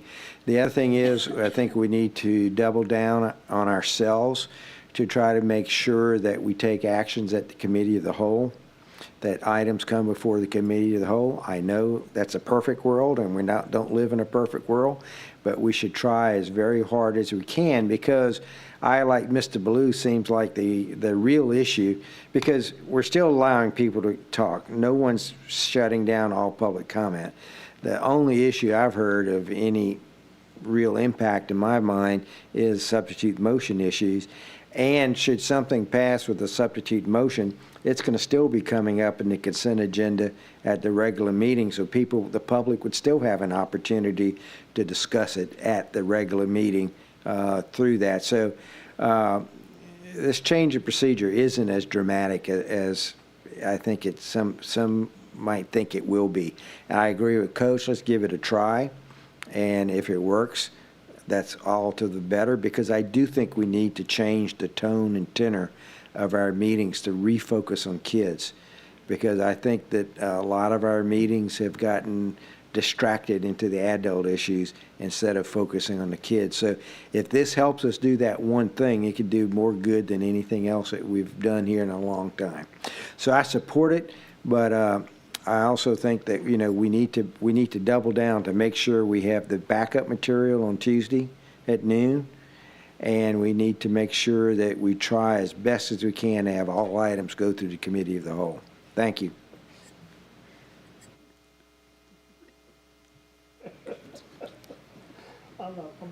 Yeah, you laughing at me. All right, you all, I do apologize. Mr. Lewis put his name back in the queue, look, trying to mess with me, as he says. No, but I really wanted to say something. So what is it called, Mr. Lannis? Point of personal privilege, point of information, clarification, which one? All of them roll up together. Okay, all right. But yes, sir. On a much serious note, we're getting ready to approve about $2.5 million, and it's all for kids. We've got 3 contracts, and it's all about addressing a problem that's rampant in this district, and that's literacy. That's why Ms. Edwards was emailing me at 5:23 a.m. We have got to move this district. And I've talked about subgroups and all of those things.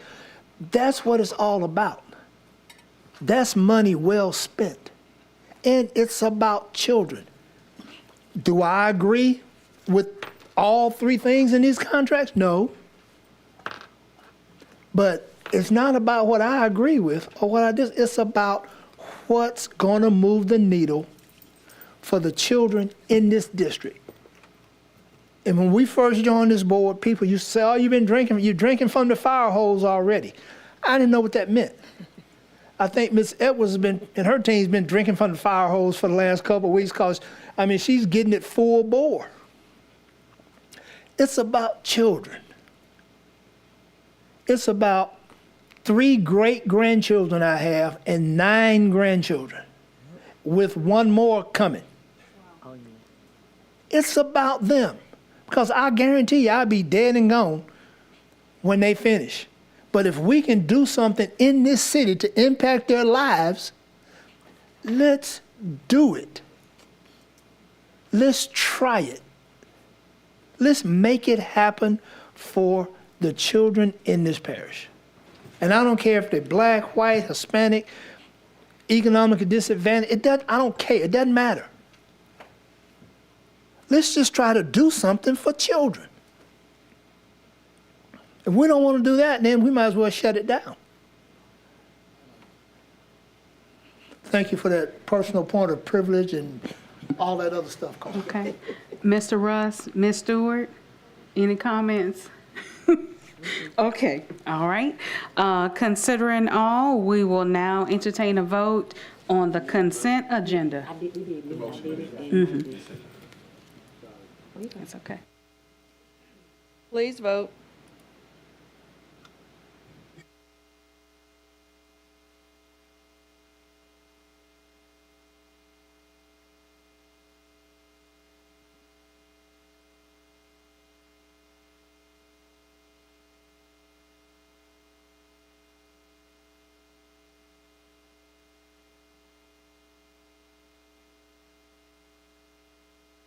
The motion carries.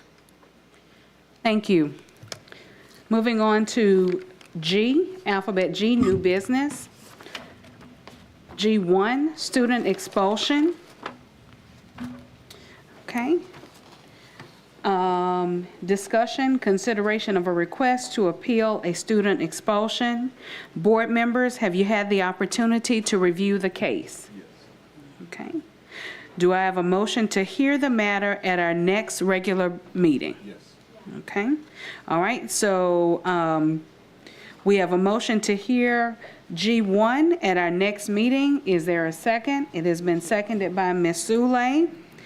The matter will be scheduled for the regular board meeting, the regular meeting of the board in November. Okay. The next we have is item G2, student expulsion, discussion consideration of a request to appeal a student expulsion. Board members, have you had the opportunity to review the case? Yes. Okay. Do I have a motion to hear the matter at our next regular meeting? Okay, it has been moved by Mr. Lannis and seconded by Mr. Lewis. So we have a motion and a second. The matter will be scheduled for the regular meeting of the board in November. All right, now moving to G3, litigation, consideration of a request for the approval of the recommendation from Gwen Shamlin, General Counsel, East Baton Rouge Parish School Board in the matter of Carly Tamer et al. Versus East Baton Rouge Parish School Board et al., suit number 740164, section 23, 19th JDC, East Baton Rouge Parish, and to provide for related matters. Is there a motion?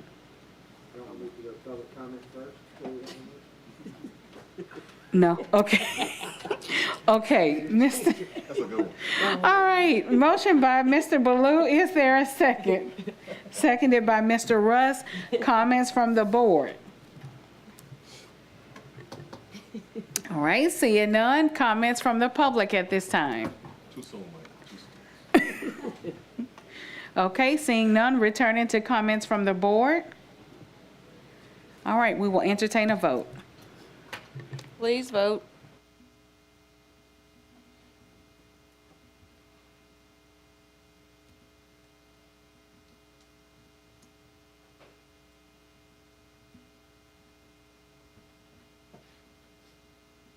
The motion carries.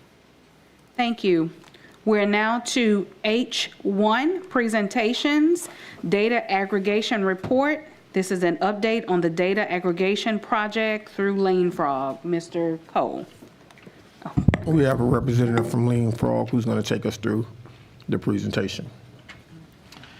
Good evening, ladies and gentlemen of the board. Hello.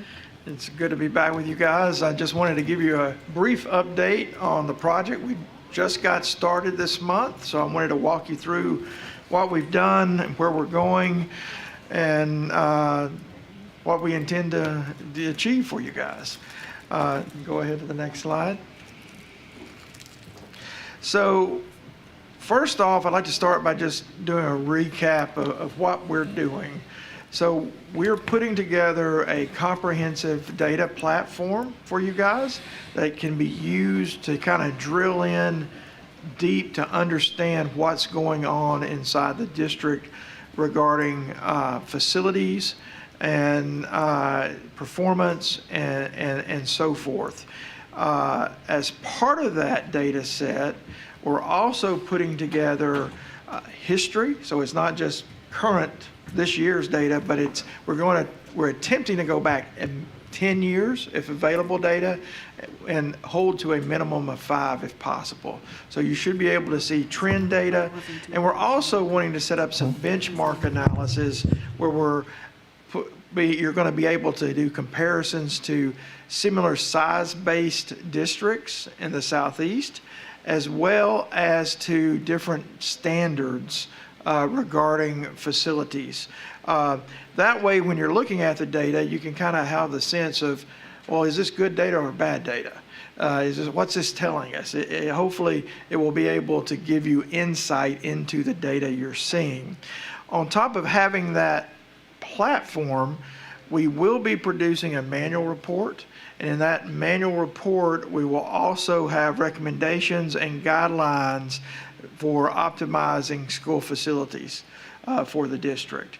And that'll be on top of that data platform. That data platform will be a live platform, updated annually, that you'll be able to use over time. The manual report will be what we're seeing at that specific time. Now, we intend for this to be transparent, so not only will there be a version for the district, but there will be a public version that is open on the website where people can go in and see this data. And that way, hopefully, we can open the door to have good discourse and back and forth communication with what the data is seeing and what results come from us looking at that data. What we've done so far, we've conducted an initial startup meeting. At that startup meeting, we walked through the scope, we walked through a schedule, which we'll cover in more detail in just a second. We also walked through the data needs, the initial data request, about 6 pages of data we were asking for to get started. We also talked about size-based peers.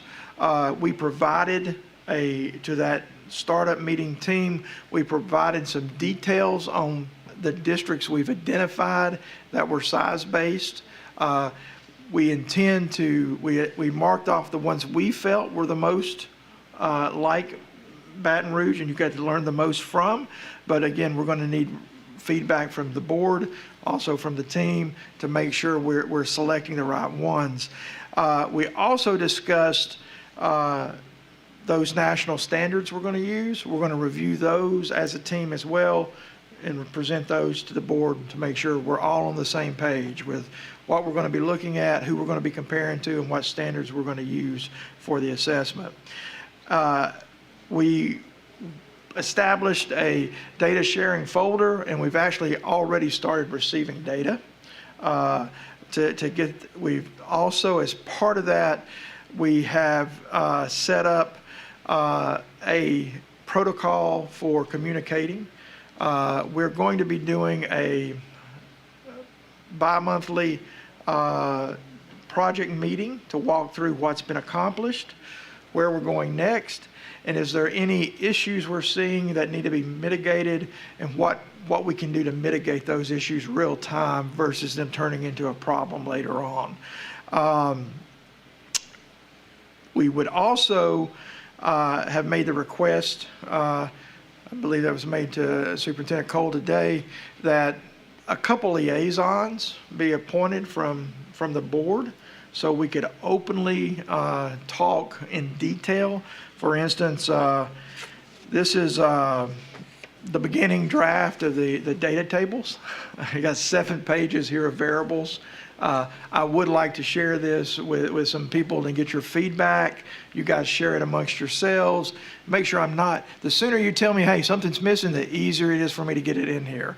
So before we solidify the specifications for the platform, this level of detail needs to be reviewed, and we are asking for some liaisons that we can work with in a detailed approach going forward. We've identified the tentative key performance indicators we're going to use. We've also tentatively identified the levels of data of how we're going to be able to view the data.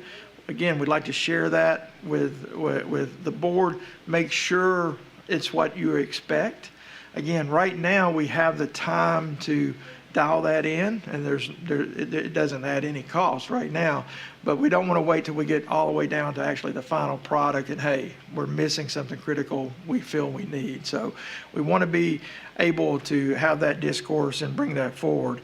Right now what we're looking at is you'll be able to start with the school system overview and understand what's going on in the system as a whole. You can then dial in by region or zip code. And then on top of that, you can go into, I have feeder pattern down. You guys don't really have traditional feeder patterns necessarily, but we may end up tweaking that one. But go to feeder pattern all the way down to the individual school. And then at all those levels, we want to be able to do trend analysis to see what's happening over time. And we also want to be able to have peer comparisons. And we also want to have standards as they apply depending on the level we're looking at the data. So that's tentatively where we're at.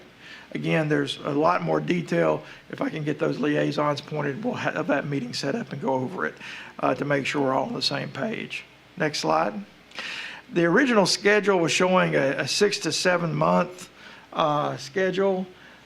I believe we may be able to cut this by a month and a half, shorten. I know you guys are anxious for it, and I'd like to produce something very fast so then I can dial it in for you. So we've planned on actually currently doing a pull-up of about a month and a half, and as long as the data comes in like we're seeing, I think we can achieve that. Now, if we hit a bump in the road in that 2-week project meeting, we'll note it. If we can mitigate it and keep it out, we'll address that as we go. But we're tentatively planning on trying to cut that 7-month down by a month and a half and get it to you faster.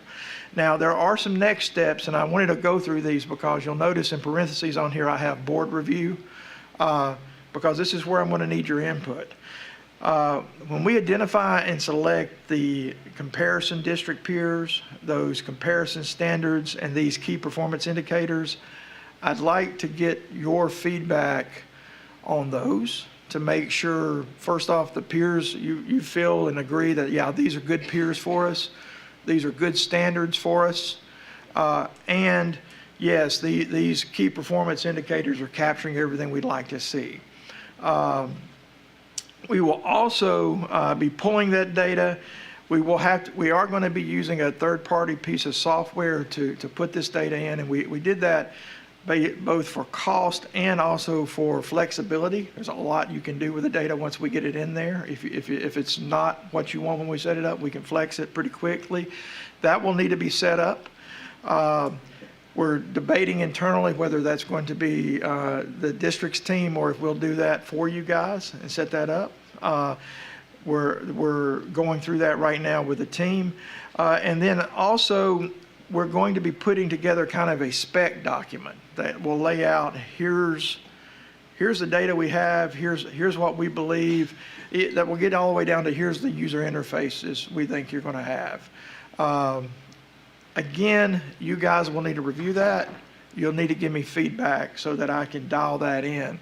Right now, what we're tentatively working toward is a geographic infographic that you can dial in, yet at the same time, for people who are more like me, kind of data nerds, we'll have a quick approach so you can come up here and select very quickly from a menu and dial in where you want to go. So you could kind of do an explorative nature to kind of look around and see, and then when specifically you're interested, hey, I want to know this, you can go and get there quick. So again, that will be detailed in that specification document. We're trying to have that specification document done prior to Christmas so that you guys can review it and look at it. That way, while you guys have a few weeks off for Christmas, my team's still working. We'll be putting together the platform for you. So that's kind of our intention. Again, tonight is just the starting. We're just getting started. I don't have a ton of information for you other than the push that, hey, I really don't want those liaisons because I need to start passing stuff out and getting input as soon as possible. Do you guys have any questions for me? I'd be happy to answer any questions. Yes, ma'am. If you will place your questions in the queue. Oh. All right. Oh, That's sorry, okay. Sorry.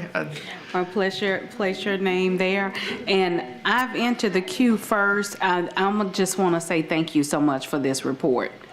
Also, as far as liaisons are concerned, I'm super excited, number one, that Mr. Russ and Mr. Gode initiated this work. And I'm super excited to share that there will be a media release coming soon. But this, as a result of receiving this report, will lead to a facilities alignment ad hoc committee, which is made up of Mr. Gode, Mr. Russ, myself, and Mr. Lannis. And so we will serve as your liaisons for that. All right, thank you. Mr. Ballou. Yes, thank you. In terms of selecting or identifying peer systems, we are members of the Great City Schools. They may be a good resource for identifying peers from a national perspective. I'm right there with you. Okay. I've already reached out. Thank you. Ms. Soule. So just to clarify, what you're going to try to push it up till March 30th, but what's going to happen before Christmas? I'm going to have what we call a spec document. Okay. Where I kind of lay out, here's how the system's going to look. It'll actually have graphic interfaces to kind of show you the look, the feel, the user functionality. We'll also lay out the data tables. Here's all the data we're going to have inside the tables. But no actual data. Well, I'm going to be gathering and actually building this as we go. I won't have the platform at that point because based off your input on the spec, I may have to modify the platform. So we're not waiting for the spec to produce the data. We're grabbing data right now, cleaning it and getting it in there. But at the spec, that's kind of your first time to be able to dial it in a little bit. Does that make sense? No. Oh, I'm sorry. Tell me what, yes. So when will I have data that I can see from your can we go back to the, or they've already took it down, haven't they? Why don't you rephrase it as actionable data? There you go. We should have actionable data about, once you say the spec is good, I'm going to need about 6 weeks to have something for you to start using. But again, even then, you're going to give me feedback, and I'm going to dial it in for another 4 weeks. Is that okay. more clear? Am I So, being so you're precise? waiting now for us? Not waiting. I'm sorry it sounded like that. I am pulling data right now. Okay. The data request, my initial data request is already out there. I have already identified some peers for me to submit to the committee you just discussed for you to go yay or nay on. You were just waiting to find out who was on the committee. That's what I needed. Okay. So you got that. So now we can we can go. Okay. And again, it's not. I just want to make sure you're not waiting on us for No, something. no. And that's what I was trying to say. Like this is rough, but this is a layout of the data tables. There's 15 data tables we've identified with sets of data already, laid this out. Our data requests have already been for these items. We're already starting to receive those. We're cleaning the data, and we are putting it into a SQL database for us internally, not the final product, of course. But we're already moving. This is not setting anywhere. We also have put in place the KPIs, a list of KPIs that we're going to be, that are kind of base level, that the stuff that was requested in the RFP. But I do have some items that you didn't request in the RFP, but what you're trying to do, I think you need to consider. And that's, again, things I want to take to that committee to make sure, yeah, add those, or no, don't add those, here's why. But I want to be able to have that kind of discussion openly to dial it in. The other thing we've done is we've put together this initial data request and already submitted it. And like I said, I've already got a bunch of this started to come back to me. I do have to review it. I do have to clean it. All that's going to be happening while we build out the spec. Okay, cool. Thank you. Okay? Thank you, Mr. Lewis. Some of those peer, can you give me an example of some that you've identified, say in the state of Florida? I can send you a list, actually, because I've Okay, got. just give me one off the top of your head. Sorry, I've looked at so much data I understand. today. Okay, But thank you. what I will say this, one thing to look at, right? What we try to do when I generated that list of peers, I have a spreadsheet already. It has a ton of data in it too for those peers for you to look at, and I've submitted it already to Mr. Morales and Dr. McCain, and they'll probably be submitting it to the committee now for you guys to look at. What I try to do is not just student count, but also kind of the demographics of the district, and also that have similar challenges that you guys have. One thing that really showed up very quickly in the data is when I look at the number of students, and if you look at number of schools, you know, you can't match for schools, because districts that have as many schools as you have almost 30% to 50% more students. So we're actually using student count, and then the demographics, and then the type of the district, whether it's suburban, urban, so forth. But I have in there, in the peer collection I have tons of stuff. I have expenditure data, I have revenue data, I have student count by grades, demographics. I have everything in there for you guys to be able to pick a good match. And I've even selected what I believe is a good match. But again, I want you guys to look at the whole list and make that decision for yourselves. I want you to question, why did you select this? Why do you think this is a good match? And let's walk through that. Let's have that discourse. And that was it. Mr. Blue touched on it when he started asking about the peers. Yeah. And I'm sorry I can't just recall it. Oh, that's fine.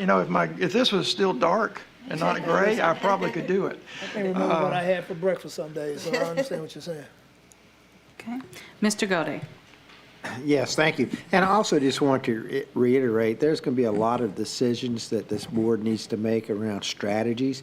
Because just for a quick one, I can give you right off the top of my head. You know, if you would just want to look at true efficiency and cost, you might say a high school should have 1,500 kids. But given our performance and our demographics and the need for wraparound services and all of those sorts of things, we may want to say that in our lower performing schools, we want to keep those around 750 so we can provide more services, recognizing that that may not be the most economically efficient, but it might be the most educationally efficient. So this is not going to be a cookie cutter type program, but we need those guardrails to understand where we are in doing this, because at the end of the day, it's about whether or not the kids learn. And if we have to adjust budgets and do things to make it great for the kids, that's what we need to do. So I don't want people getting the impression that this is just going to be You know, we can come up with a set of guidelines and that's it. And there's nothing to that. We have to take into account all those other factors and how do we build those into our systems. Thank you. We've had some discussion that really, again, I can use benchmarks and I can use standards, but at the same time, and again, this was not in the RFP, but I think this is one of the discussions, is we may want to set some goals and standards for the district and be able to reflect to see, well, how are we measuring up to this standard here? If that makes sense, to tie straight to your strategic plan. Now, that wasn't in the RFP, but I think it makes sense to put that in. So that's some of the discussion that we need to have, some of the spec. Again, I understood from the RFP what you're trying to do, and I know it's hard to articulate all that, right? So I just want to make sure that, again, I've been working with schools for 15 years, so I kind of know some of this stuff, but I want to make sure you guys understand why, and then if I'm missing something, I want you guys to put it in there. But we are looking at everything from student supports, programs. I mean, I've got a pretty extensive data table set here already for us to start with. Hopefully, I've sent this to Mr. Morales, if he can send it out to you guys if you like. But we're getting all the way down to community data, demographic information and history of communities. And really trying to give you as complete a picture as we can of the district and the community so you guys can build a solid plan, and data's not what's holding you back or letting you make a bad decision. That's the intent. Any other questions? No, thank you so much, and I appreciate you sharing such a detailed report. We will definitely be communicating with you very, very soon. Whenever you guys are ready for that first meeting, Now. I'm ready. So you guys have a good one. Bye-bye. Thank you. Okay, Superintendent Cole, did you have anything to add? No, just thank you for the presentation tonight. Look forward to continue working with you. We're now to alphabet I, organizational items, and announcements of meetings. Committee of the Whole to be held on November 7, 2024 at 5 p.m. in the Central Office Boardroom. Regular meeting to be held on November 21st, 2024 at 5 p.m. in the Central Office Boardroom. Mr. Gode or Mr. Lewis? We are adjourned. All right, you all have a great night.